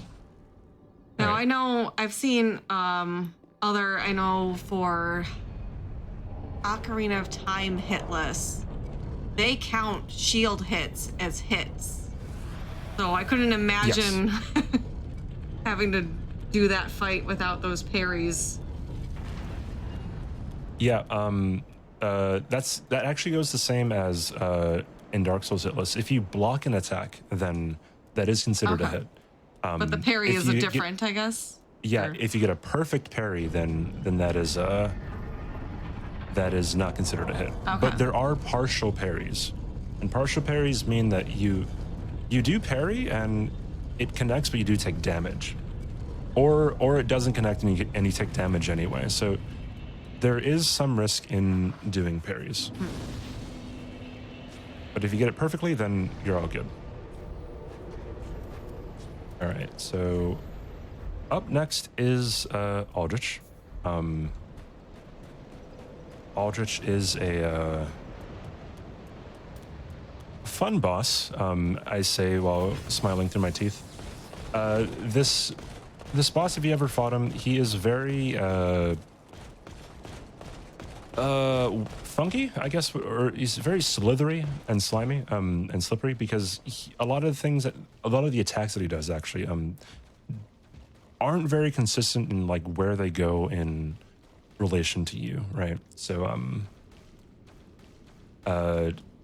and there's actually one attack that he can do that puts him extremely out of position, and it forces him to sometimes teleport. And whenever Aldrich teleports, it's not really a good thing to happen because, especially in phase 2, because there's a lot of magic that goes on.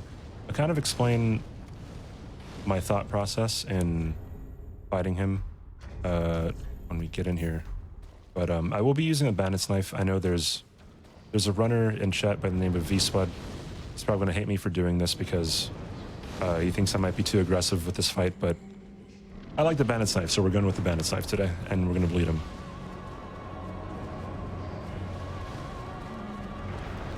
Alright, this is a good attack to get. We can buff, and then start trying to bleed.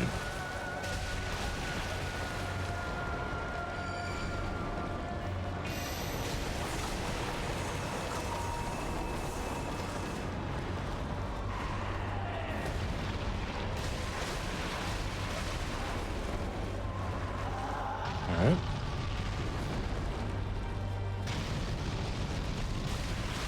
So, with Aldrich, you really want to stay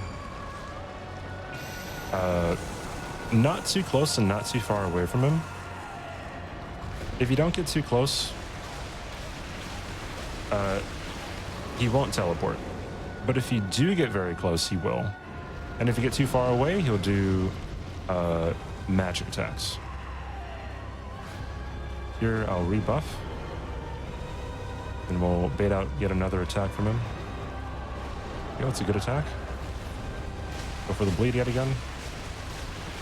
So this is phase 2, and you'll see there's a lot of fire on the ground, and that is not really ideal, so we want to avoid the fire at all costs, and it does count as a hit because it comes from the enemy that is Aldrich.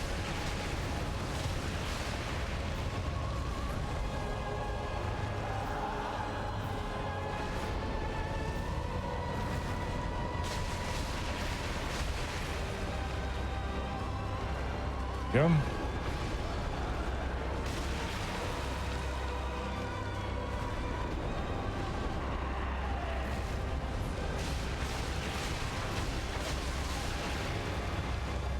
So I've run out of my buff, which is unfortunate, but we should be able to maybe bleed him one more time.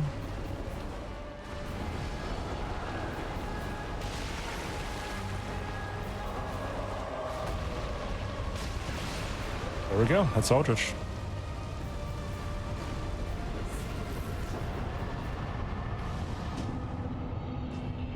Easy, right, chat?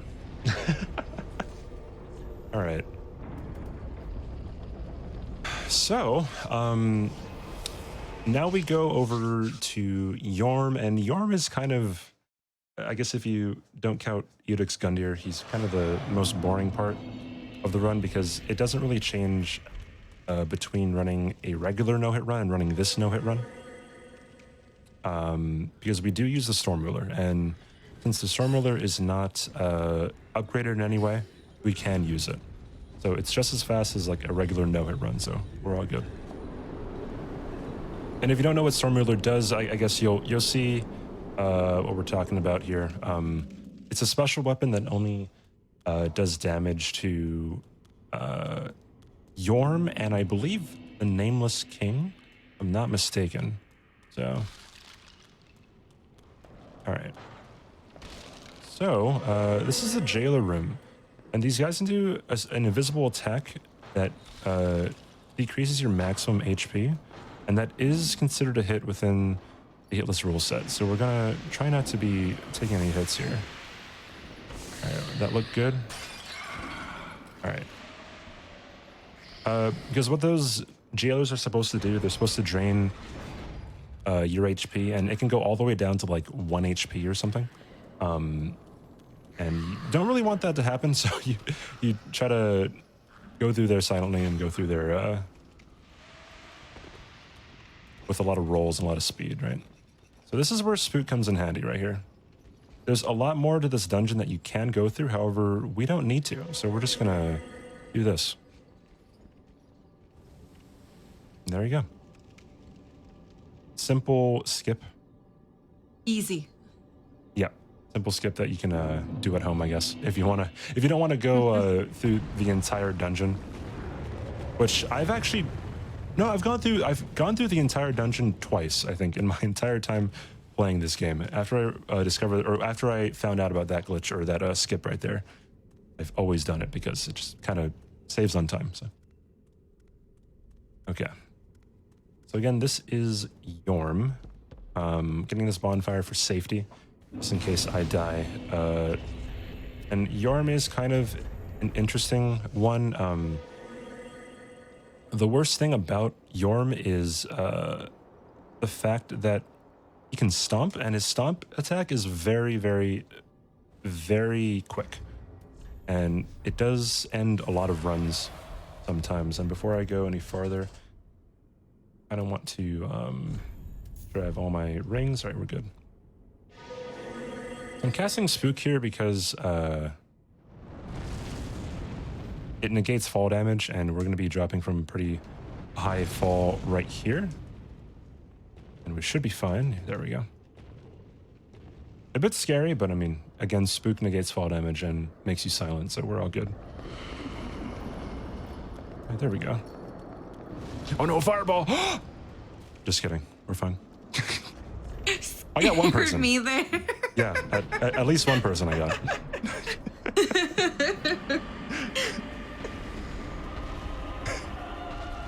That's an oldie but a goodie. He's not guaranteed to do that, but whenever he does it, it's pretty funny. All right, so this is Storm Ruler. We have to charge it first, if he'll allow us to do so. Here we go. So we stand underneath his body right here, because it baits out one of two attacks. It either baits out the stomping attack, which I pointed out earlier, or it baits out this guillotine attack. And as long as we stay within this area, we should be very, very fine. And we might see a stomp here. There's the stomp. We could see another one, or it's the guillotine attack. No, it's another stomp. Ooh, the sneaky attack. All right.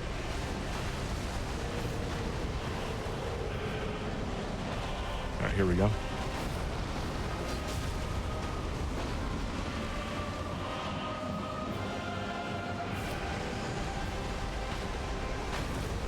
A lot of stomps today.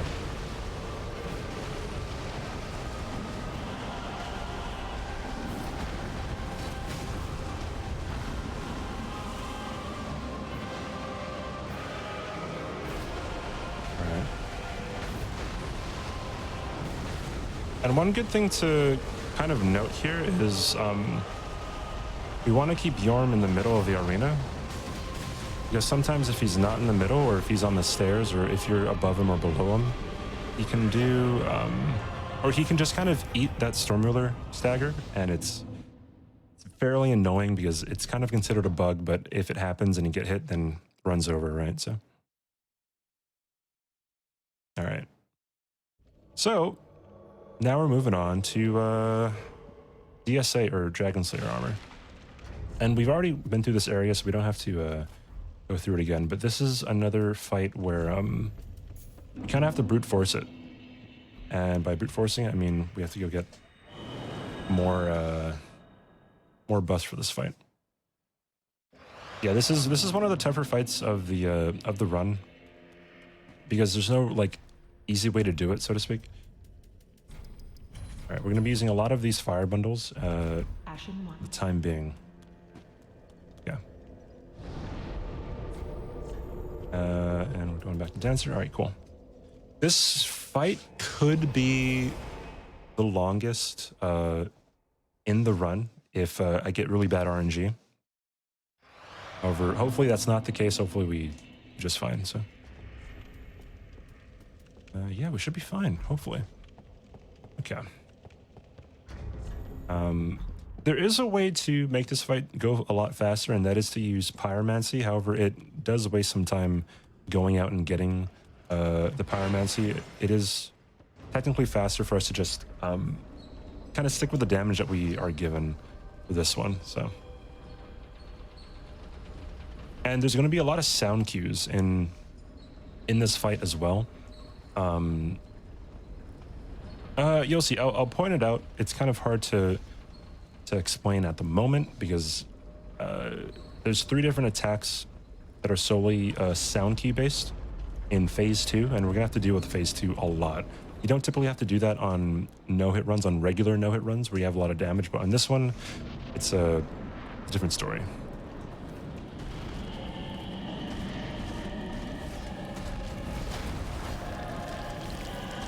Yeah.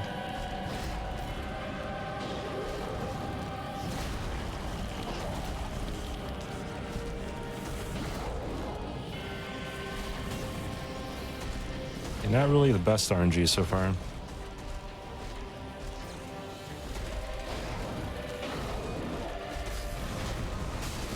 There we go.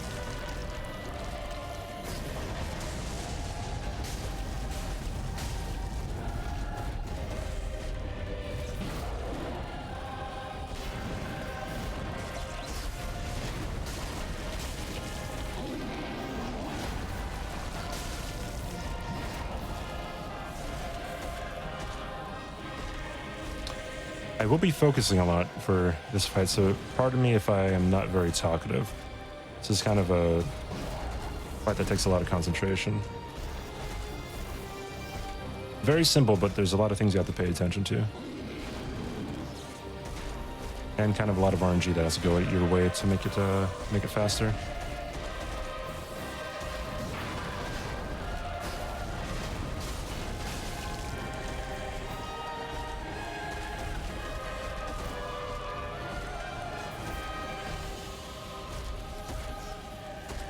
Yeah, he idles like this a lot, and in a lot of challenge runs and speed runs, it is kind of an issue because you can't really do much here, except just look at him.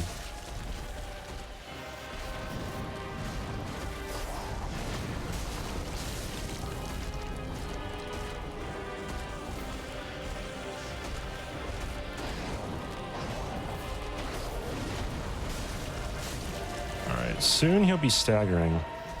And we'll be going into phase 2, which is much more dangerous. There we go.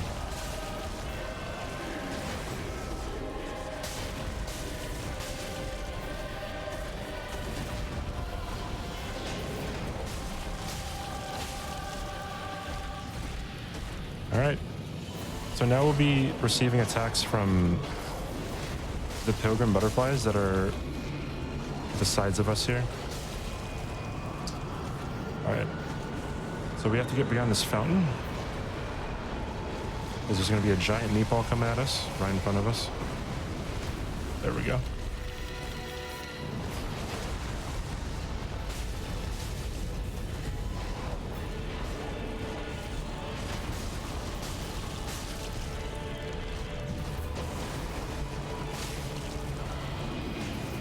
And there's yet another giant meatball headed straight our way.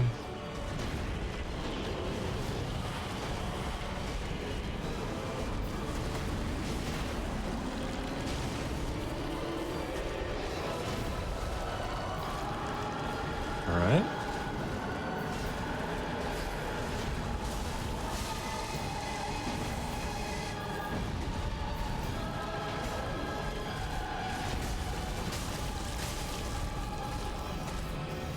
Fairly good RNG so far.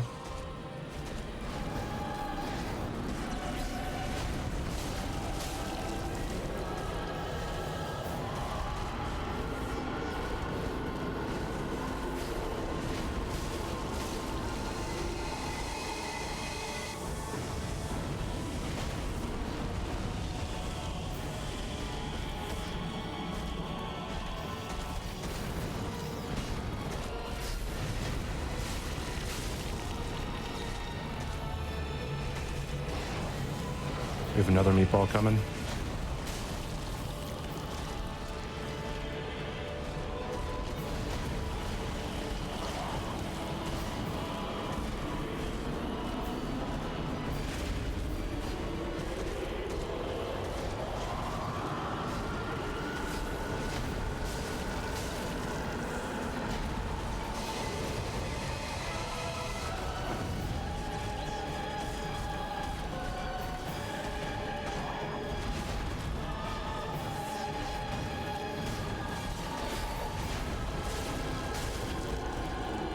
Ooh, all right, double meatball rain.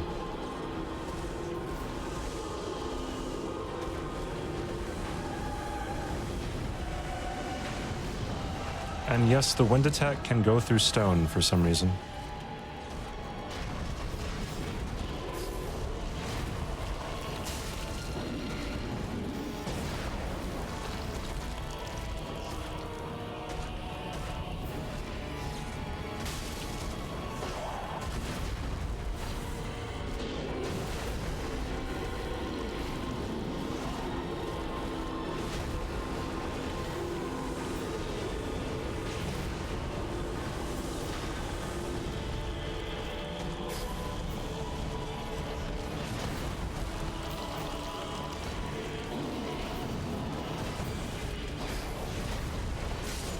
There it is.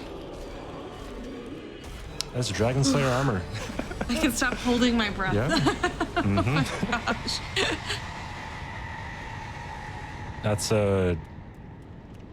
that might be one of the either the most or second most satisfying fight to ever get down pat, because there is a lot going on and you do have to focus a lot, right? So it's pretty awesome. All right, so we're back to a running section here. So up ahead, we're going to be going through archives, and on the other side of archives, we'll be going to Twin Princes. So archives is kind of tricky because there's kind of some tricks you have to utilize in this run to I guess make it easier. So you can't kill the sage that's in here at this low of a level, actually. The sage will have too much HP, even if you poison, if you toxic, if you pretty much do whatever. Like, the sage will have a lot of HP left. So actually the safest thing is to run through, avoiding the enemies, of course. Run through, and then he'll spawn right up above me right here. And I should bring out a firebomb. What we do is we hit him right through the floor. And he teleports. Teleports towards the other side of the archives. Here we can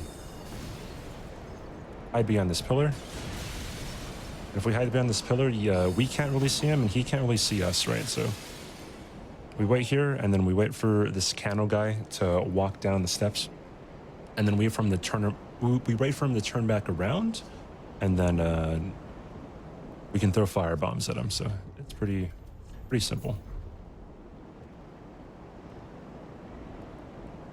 Don't want him to see us though, right? So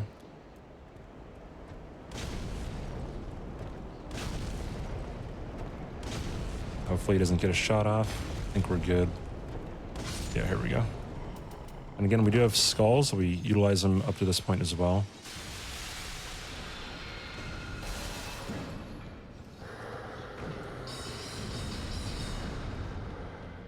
There we go. Okay. So now we go into this little cove here to wait for the sage to despawn, or not despawn, to de-aggro. And then we can go back around. Again, we can't kill him, right? So we kind of have to abuse his mechanics of teleporting all the time. So we throw a firebomb, hopefully we hit him. We missed, that's unfortunate.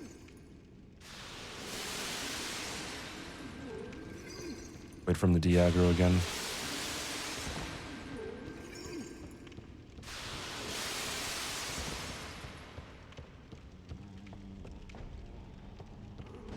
Ooh, missed again. There we go. And he'll appear right in front of us. There he is. There we go. All right, and we wait for him to de-aggro one more time, and he'll start going up the stairs here.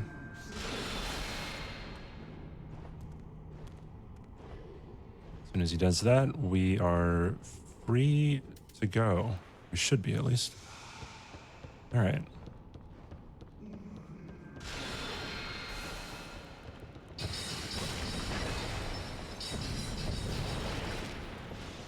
Awesome. Cool. So the reason why I couldn't use another young white branch, or the old grandpa ice cream guy, when we went to fight Pontiff again was because I need it actually for this section right here.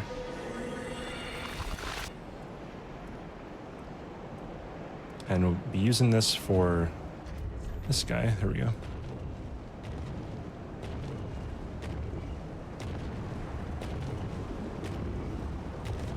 And he just walks on by. Not a care in the world. Okay. I want to say that blends in a little better, but it's still an odd place for a statue.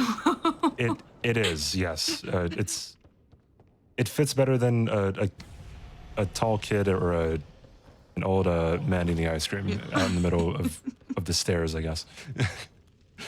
All right. So it's this coming right up. We're gonna be using skulls again for these guys, as they are kind of scary NPCs, so they can maneuver a lot better than typical enemies. And then we bound back to the bonfire that we were just at, so it'll be safe and all clear. All right. Gonna be resting at the bonfire again, and then we should be good. Now we're gonna go and fight princes finally after all that. Archives is kind of a tricky place, so hopefully we're ready to go here. We're gonna be using an interesting strat here on the bridge. Sometimes people just kind of throw skulls and run through. I don't really like that strat. The strat that we're going to be using right now is going to be one that aggroes enemies up ahead sooner. So I'll be walking and you'll see these enemies on the stairs in the distance. Yeah, they turn around, then they turn back around, and they start walking towards us. This is important because it not only draws those enemies closer to us, it draws another enemy that's going to be coming down the stairs soon. Yeah, that guy right there. He just came into render distance right above my head. This way they can all be closer to us, and we can throw an alluring skull to distract all of these enemies. So we only have to deal with dodging one enemy at the top of the stairs. Otherwise we'd have to kind of throw a bunch of skulls, and it kind of is weird, and you can kind of get hit by a straight arrow sometimes, and you don't really want that. All right, here it is. Skull. And one more skull.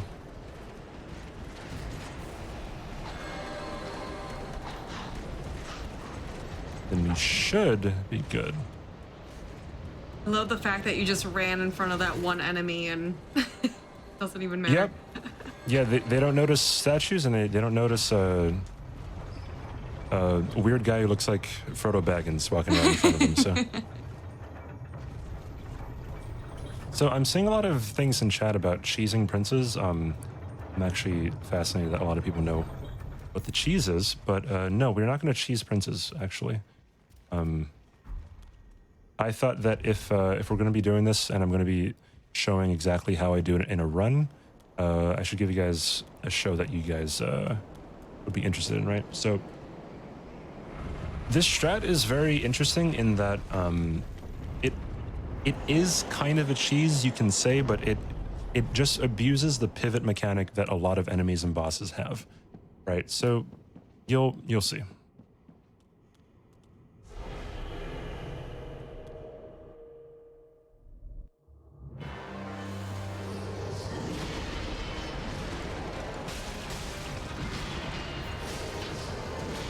So we pretty much stand right behind Lorian here. And every time he pivots, R1, pivot, R1, pivot, attack. And this is, if the fight goes very well, this is what we do in phase 1 and phase 2. And it may look simple, because it is very simple in theory, but if you mess up, you can attack right as he's attacking, and he can just clip you on the toes, and there goes your run, right?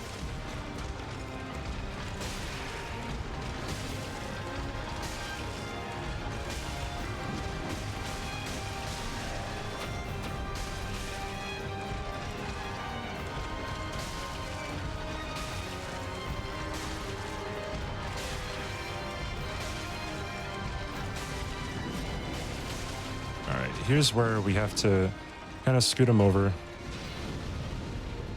to the fog gate here.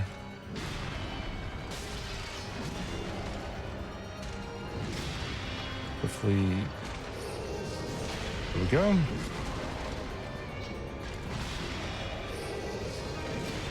There we go.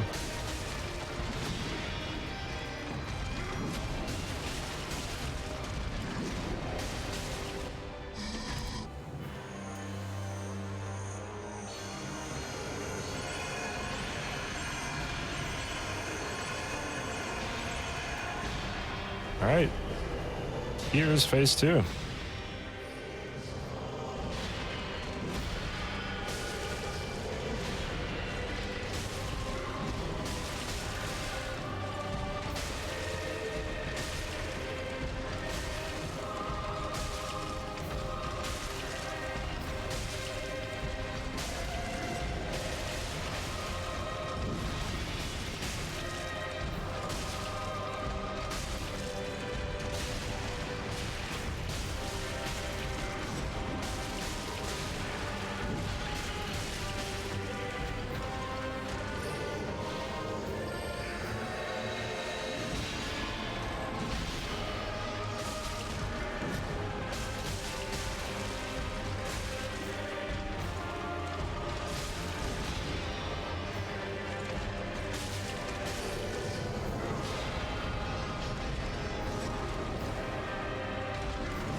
Whew. Messed up there a little bit. We're good. Oh, no, we're not. Oh, here we go.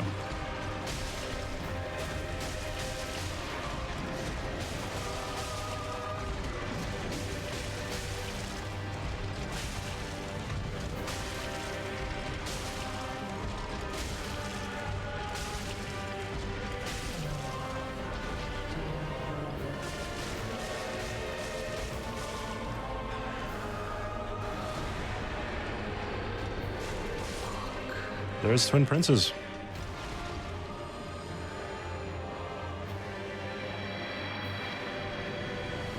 Golly, I don't want my only hit to be to Deacons.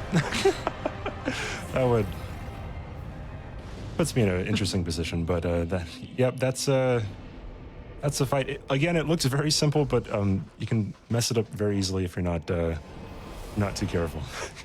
I don't even count the Deacon's hit because I feel like I am fully at fault for asking you that question and just completely cursing that fight. Yeah, it happens. Like I said, Deacons is kind of it's the most likely to hit you, I would say, in every single no-hit run because there's so much going on and there's a lot of RNG. So, all right. So what we're doing now, we're just putting all the Souls of Cinder on the thrones, and then that'll allow us to access Soul of Cinder, the last boss. And then we can potentially move on. This is potentially the longest fight in the run. I know I said that before with DSA, but depending on the RNG that we get, this can be very, very difficult. So I think this is all we need here. Actually, no, we need that. Sorry, I'm going to be talking to myself real quick.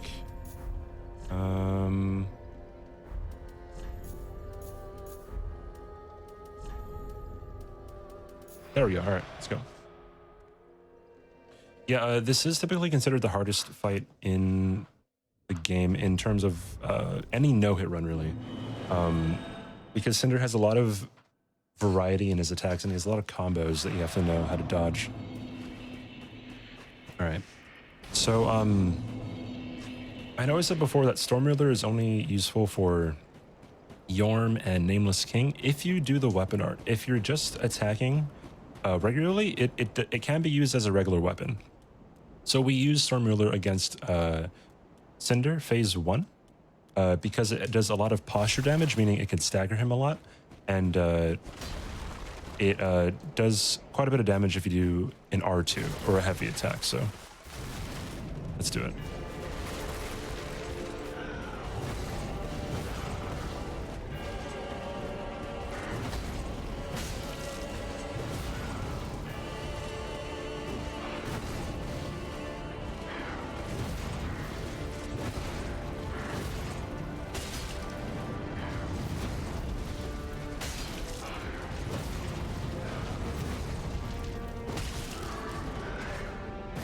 And that's why we use it. We can stagger him pretty handily. But a huge issue with this fight is going to be both our stamina and the little branches that you see all around the arena.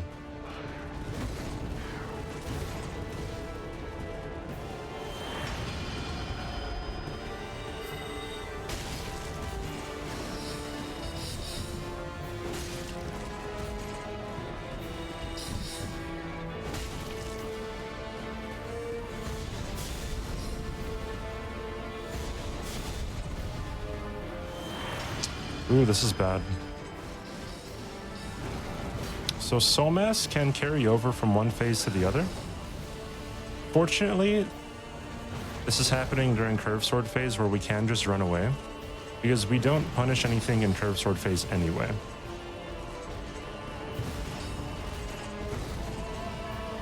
So we just kind of have to wait out Soul Mass, and it has run out, so we are really good.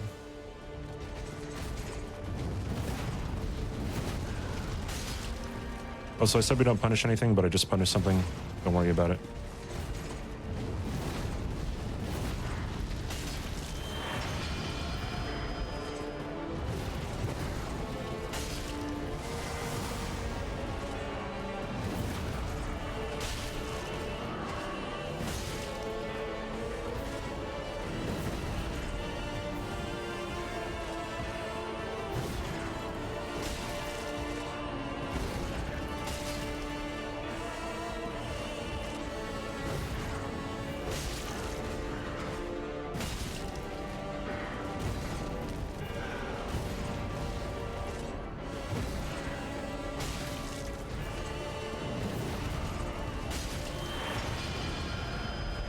Alright, so this is Curve Sword phase yet again. The more we get of Curve Sword phase, the worse, because we can't do as much damage as we can, as opposed to the other stances that Cinder has in phase 1. So...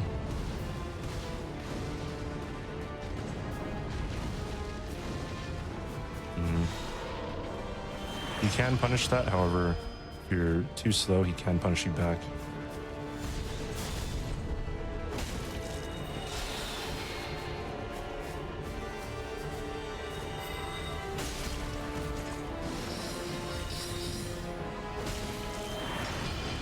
Ooh, another one.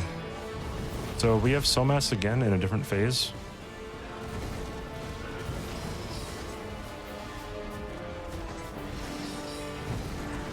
And the trick here is to not try to punish anything within the phase until Soul Mass runs out.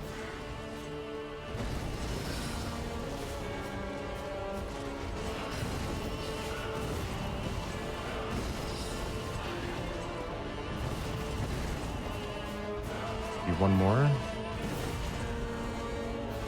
Alright, we're good. Ooh, this is why we have dual charms here. He can heal himself, however, we can prevent some of the healing with the dual charms that we have out.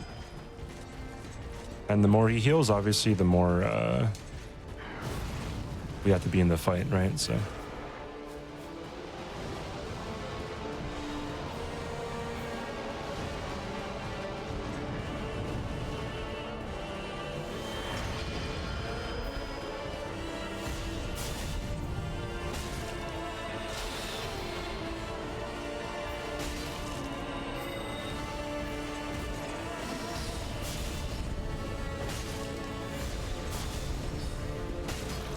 There we go.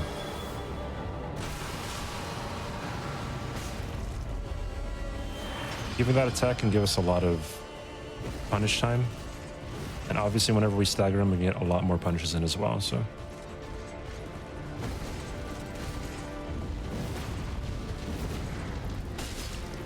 One phase that we don't really want a stagger in is going to be Curve Sword phase, actually. Because if you stagger him in Curve Sword phase and then attack him as he's getting up, Cinder can actually parry you, and then he can riposte you, and you don't really want that.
might heal here. No, we're good.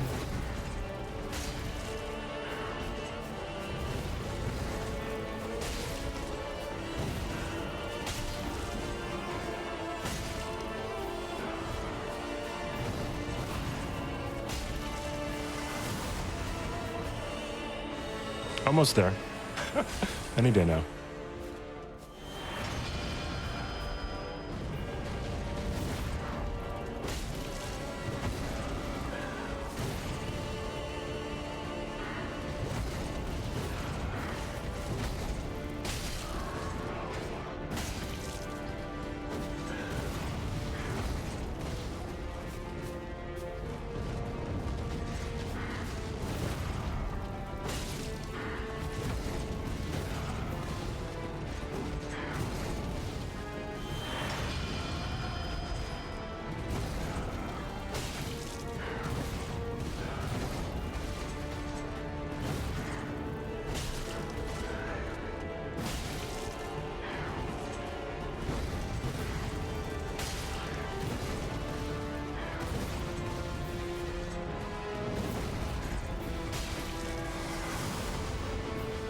Three heals this fight.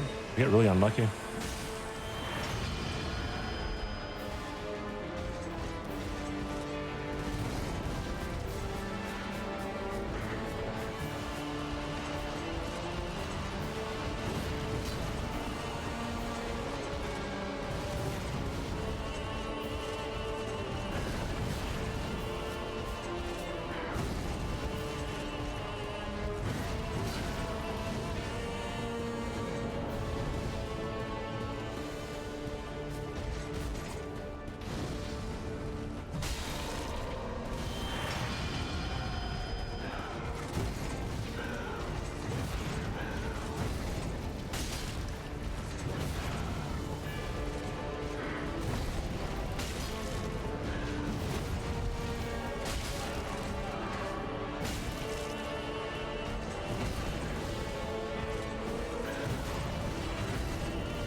All right, here we go.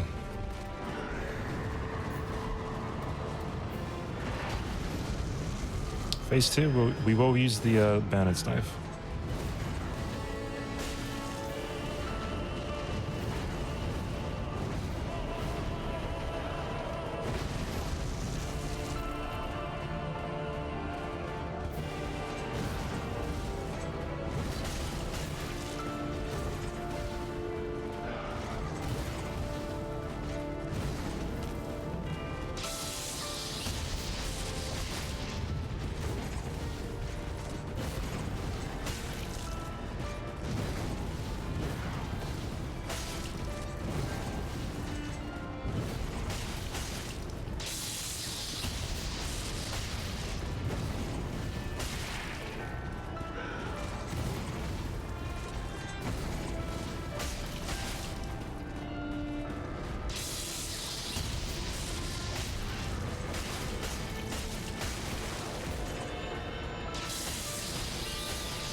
So far, so good.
GG. Let me just lift my jaw off the ground. Holy smokes. And they only hit to the freaking deacons. Only one to deacons. Yeah, that's how it goes sometimes, you know? GG, absolutely incredible run.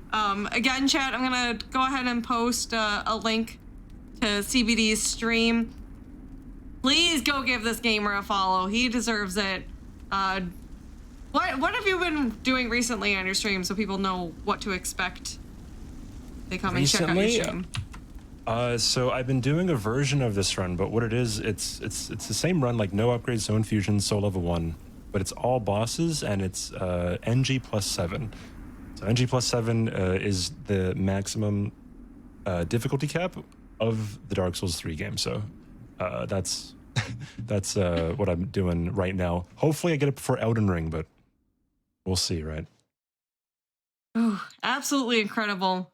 Chat, we're going to take a quick little wellness break here, but stick around.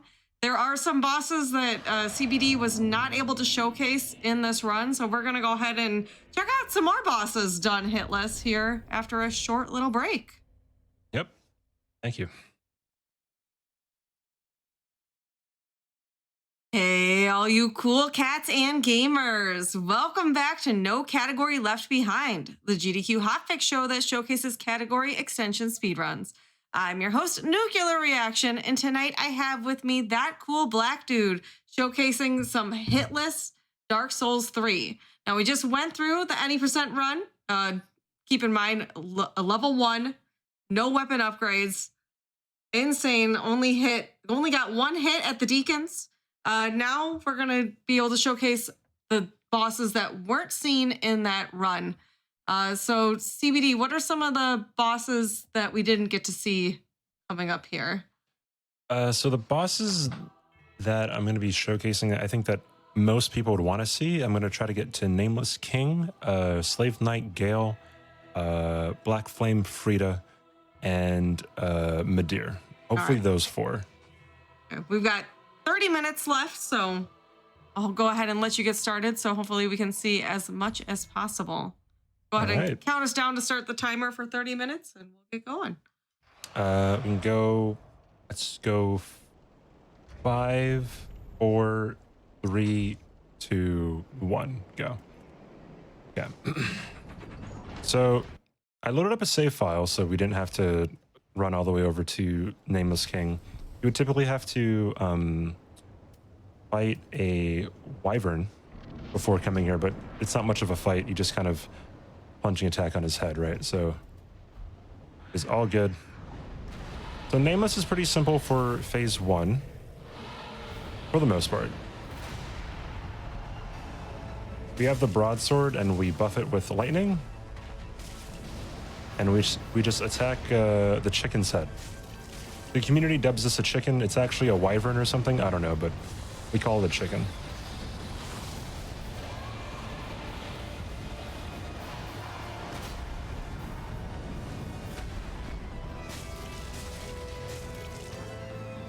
And you do more damage to the head, which is why you're going to see me try to go for mostly headshots here.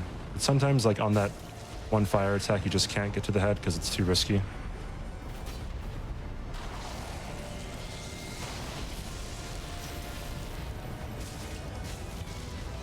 All right.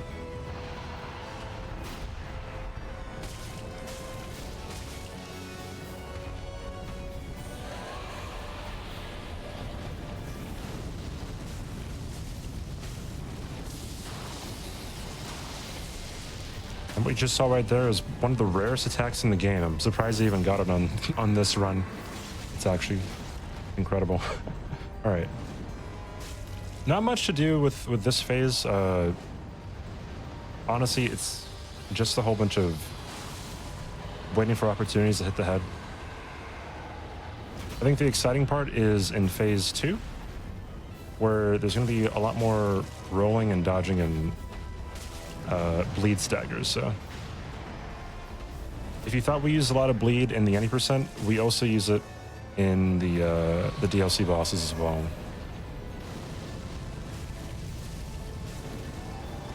Here we go.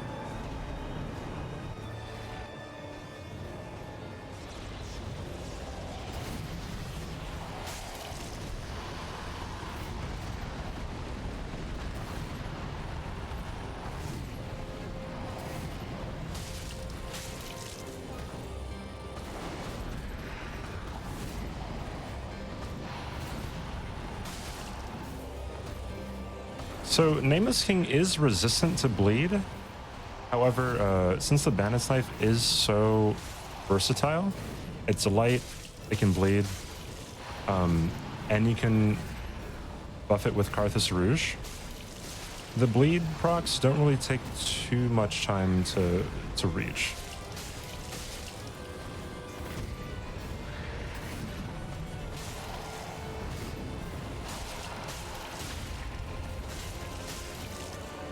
All right. Reapply our buff and go ham yet again. Got another bleed proc there.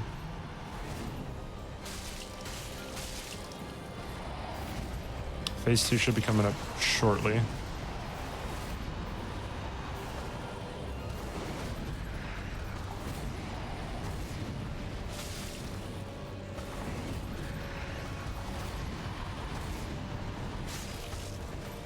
There we go.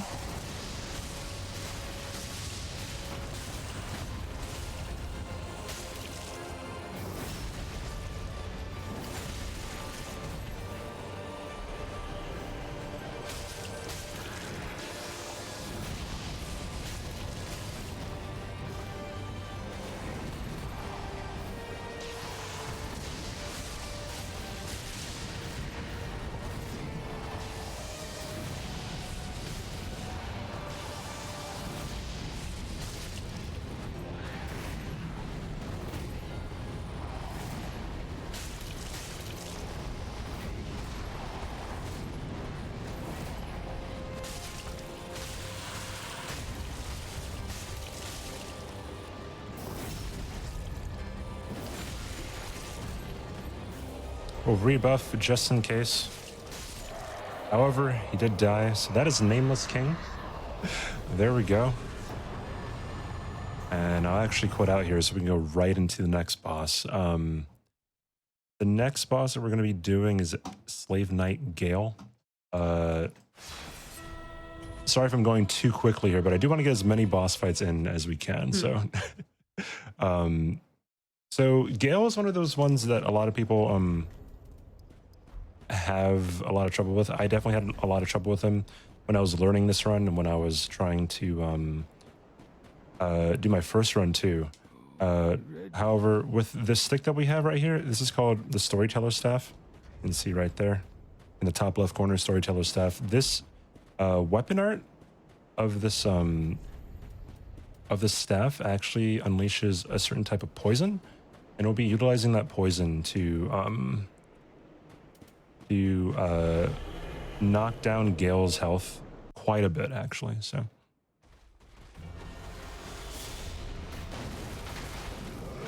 we have to get him in the cloud right here. We do got him, so that's good. So as you can see, he's going to be taking passive damage quite a bit, actually. And we'll be doing some chip damage, like some bleed damage along with the poison damage, right? Technically, we could just Storyteller Staff him to death. But that's just not fun.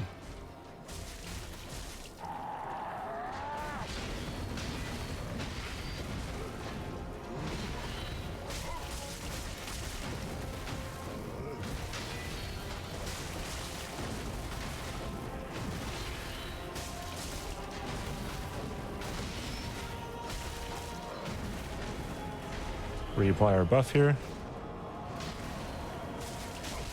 And we continue.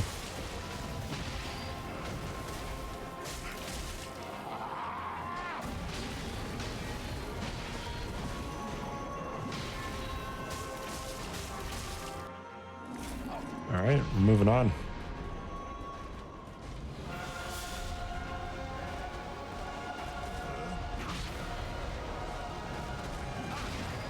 Did not get a proc on that one, so we're gonna try to go for it one more time.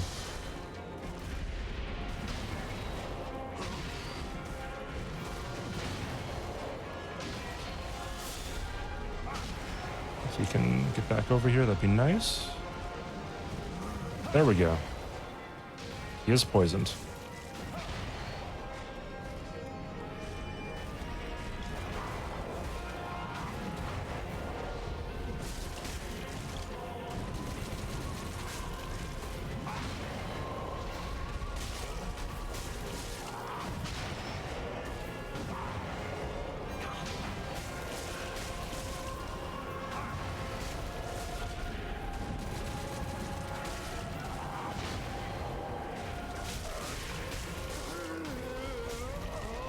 All right, and this is phase 3.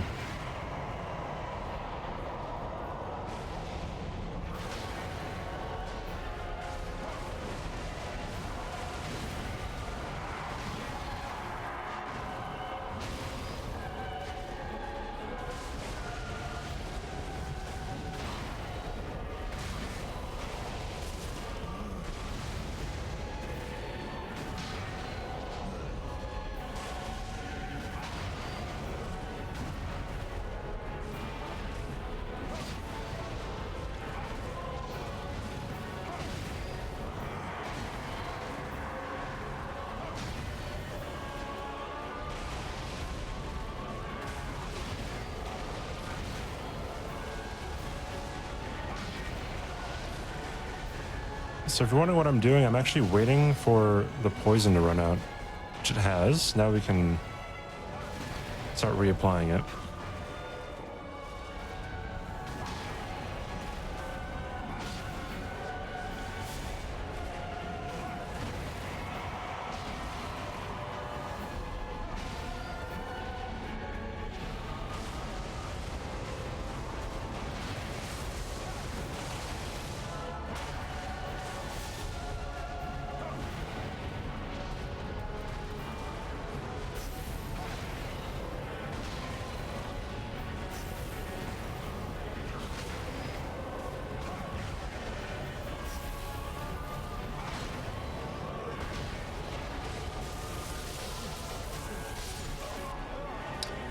There's Save Night Kill. All right. All right, on to the next one. Hopefully we can get more bosses than I promised earlier. All right. So Gale was a DLC boss, and one of the other DLC bosses within the same Ring City DLC is Midir, the dragon. And what's interesting about this fight is we can actually wield Gale's sword on soul level 1. We utilize 2 rings, the Hunter's Ring and the Knight's Ring, which both boost your dex and strength stats by 5 respectively. And this is what we use for Midir. And that's the damage that we do.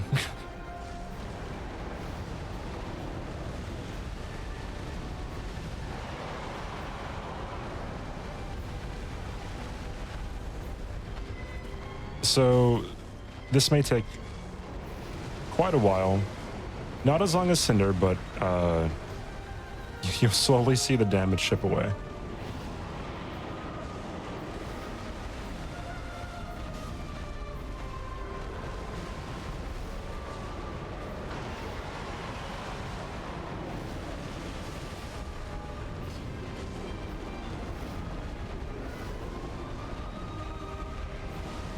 The good thing about this run and fighting Midir like this is you can see some of his attacks that you potentially have never seen before. They are some of the rarest attacks in the game, but you can only really see them in phase 2.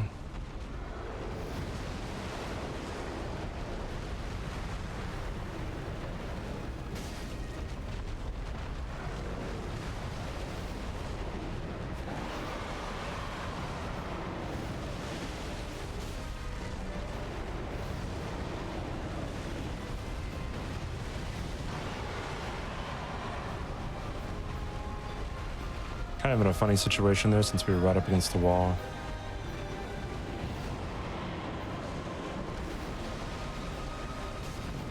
All right.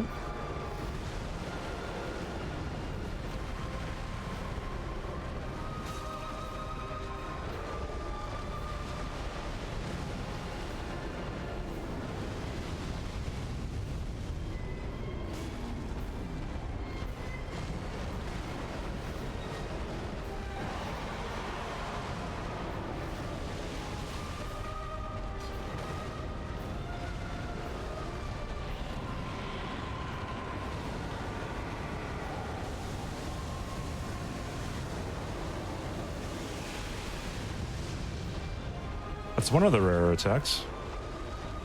Hopefully we see another one in phase 2 though.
Again, sorry for the lack of commentary. There is a lot of focusing, so my apologies, chat. Completely understandable. I've been keeping quiet myself because I don't want to distract you by any means. It's completely fine.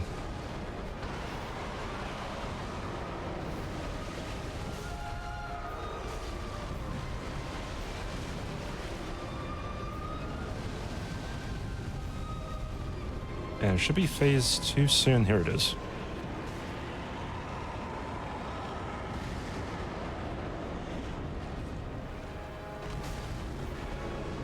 All right, here's where we can see some pretty awesome moves that are quite difficult to dodge if you don't know what you're doing.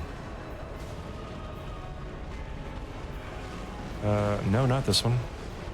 Hopefully he does it. If he doesn't do it, then I will be very sad.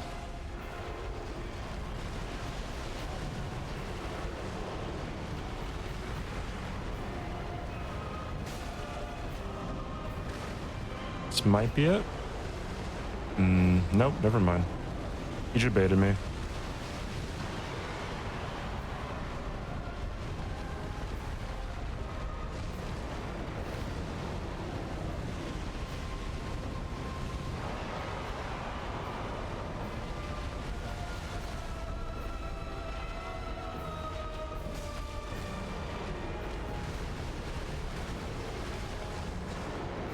Here's a phase 2 attack.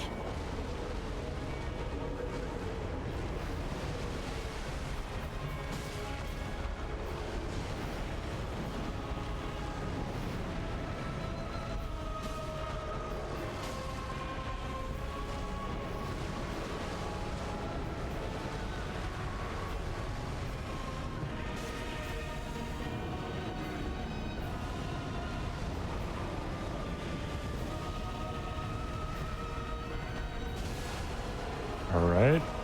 Fight's not over yet. Still a few more R2s that we have to deliver.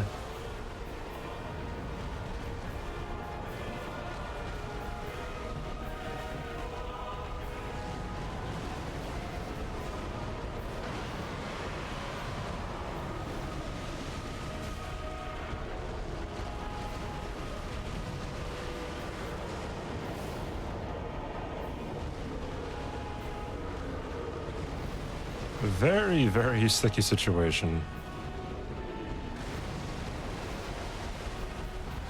Don't really want to be up against the wall here. There we go.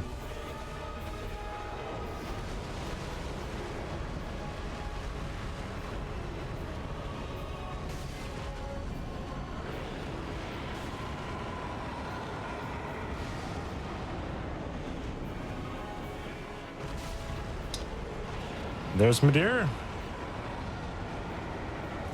Wow. How much time do we have left, by the way? We've got about 12 minutes left. 12 minutes? All right.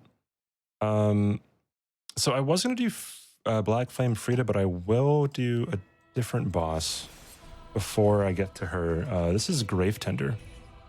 Kind of a very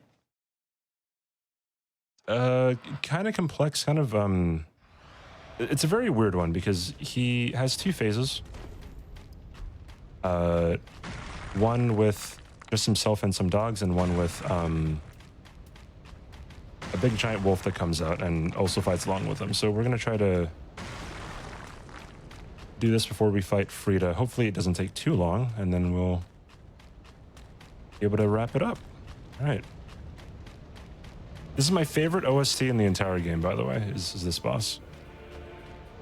Now, I know So earlier again- during the yeah. run, you said the hardest boss was Cinder. Is that still true with these additional bosses you're doing now, or? Actually, yes. And I have the dummy glitch again. Oh, this is unfortunate. Uh-oh. Well, we just have to not look at the dogs, and then they won't appear on my screen. This is going to be interesting. But yes, even with the additional, so this is going to distract me. Even with the additional bosses, Cinder is the most difficult boss. This is Dark Souls 3. This is just what happens sometimes. Nothing really that I can do right now, except try not to look at the dogs. Because what happens is if you see a health bar on your screen above an enemy, then you'll get you'll get this dummy glitch that appears on screen. And I'm trying not to look at them, but it's proving to be ineffective. There we go. I think, okay, yeah, now they're all good. That was an experience. Okay. So what's interesting about this boss, you can get him caught actually on this corner, and you can use it to prep your entire loadout, I guess. So what we want to be doing actually is we want to bring out the Hornet's Ring, and with the Hornet's Ring, we will be able to do more backstab and riposte damage. Right now, we'll be just backstabbing Grave Tender until he reaches about half health. There we go.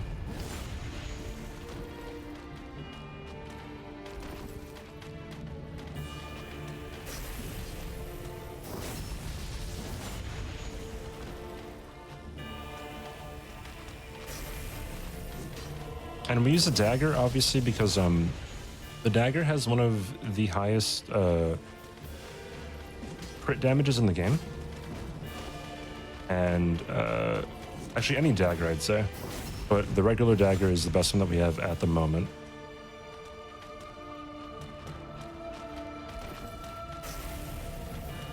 Just need about 1 or 2 more backstabs and we should be fine. Yeah, we're good. All right, so from here, we actually want to get him caught on this little ledge again.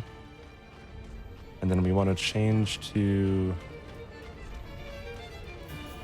another ring so we can wield the bandit's knife, and then we should be ready to go after we put on some armor. And you'll see why we use the armor pretty soon.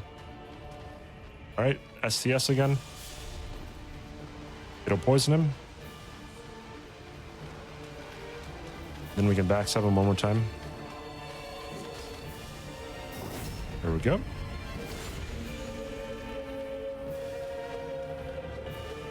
So now there's a giant wolf in the fight, and we run away from Grave Tender, the NPC. Right. And we also have to get these guys out. Okay. All right, so we run around until Gravetender dies from the poison. And then we'll deal with the wolf. And although the wolf will just be by himself, he is very, very tricky sometimes. By tricky, I mean very janky.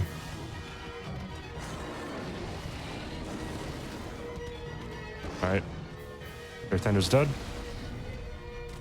Now we throw dung pies, as you do against the wolf.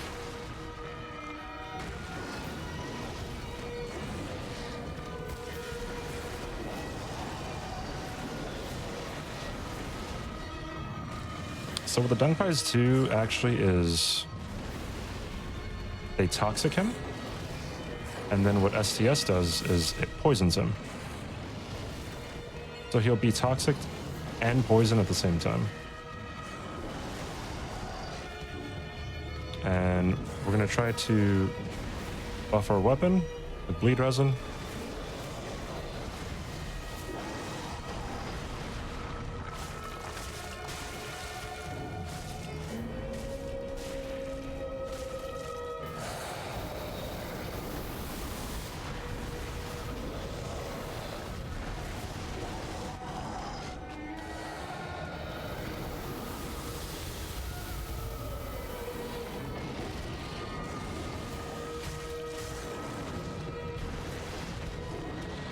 There it is. I really wanted to show off that fight in particular because it is very hectic, I'd say, with that wolf towards the end. So, what's our time looking at? We've got 6 more minutes. 6 minutes? All right. I think Frida is a very long fight, so I'm going to end with one of the shorter fights. And again, it's going to be Harry City for the most part. It's going to be Champion Gundyr. All right. Have to not aggro these guys, and we should be fine. Okay. All right, so what Champ Gundyr is special for is you can parry almost all of his attacks except for his kick and another attack that we may or may not see. It's pretty rare, but what we do is we poison him first. So he should be poisoned right now. And then we're going to parry him if he doesn't do an unparryable attack. Buff with the bleed resin. Take the riposte. And then hopefully parry him again. And this should send him into phase 2.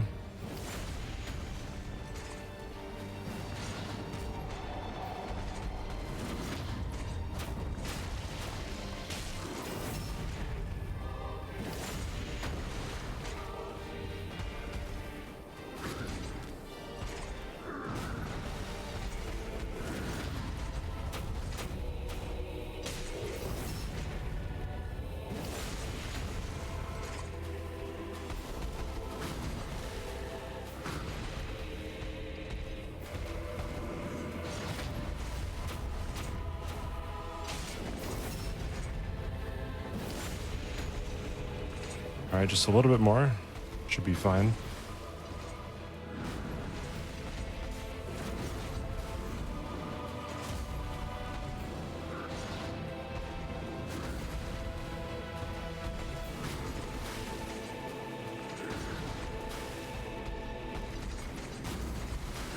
Just need one more. Oh, God. I was hoping the poison would kill him, but he was one hit away. I got too greedy. That was my fault. I could attempt him again if there's time, but yeah, go for it. Okay, sure, one more time. Oops. No mistakes this time, I promise.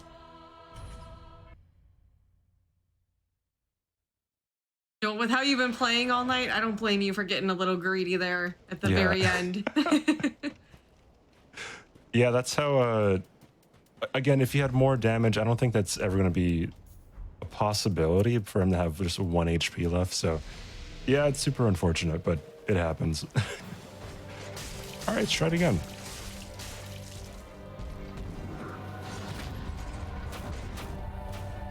All right, cool.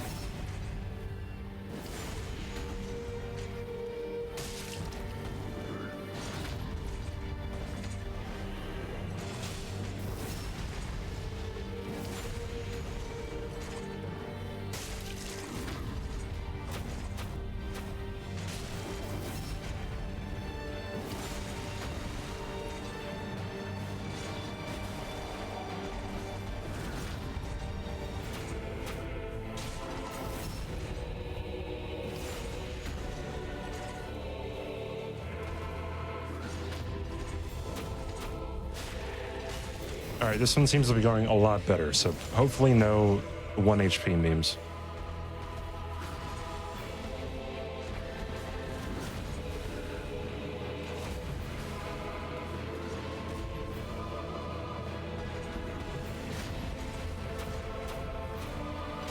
And this might be the winner?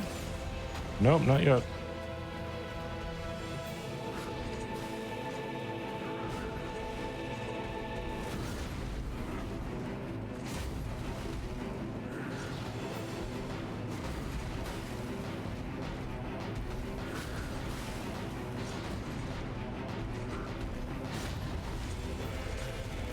There it is. All right. GG. That is the showcase of what you can do at Soul Level 1, no weapon upgrades or infusions. So Absolutely. that was Absolutely. fun. This whole showcase has been incredible. Again, chat, if you have not given our runner a follow, please go follow. I'll go ahead and put that link again in chat. CBD, if you want to give any shout outs here before we wrap up, please go ahead and give those right now. Actually, yeah. So I'm actually a moderator for the Team Hitless community, and if you want to see other no-hit runners, then be sure to either go to teamhitless.com to see other runners, other categories, other games that we have under our umbrella. There's all the Dark Souls games, all the FromSoft games. We have Resident Evil games that people do hitless runs of, or Hades, a whole bunch of other ones like Hollow Knight and Cuphead. So if you want to see more people, then go over to teamhitless.com. That's the place to go. Or you can even join the Team Hitless Discord and meet a lot of cool people and talk about strats, talk about helping other people or like getting information yourself so you can do your own hitless run if you ever want to. But yeah, that's about it. That's all I got for shout outs. Yeah, and I mean, with Elden Ring coming out, I'm sure there's definitely going to be a lot more to cover here. So if you're interested at all, definitely go check that out. Be a lot more content here to look into. Thank you again, though, CBD, for being on my show. This was absolutely fantastic to have you on. Yeah, thank you for having me. This was awesome. Yeah, you were great. Chat, we're going to take a quick little break here, but stay tuned because after this is Community Spotlight, which will be featuring Yoshi's Island 100% with Trihex. Stay tuned.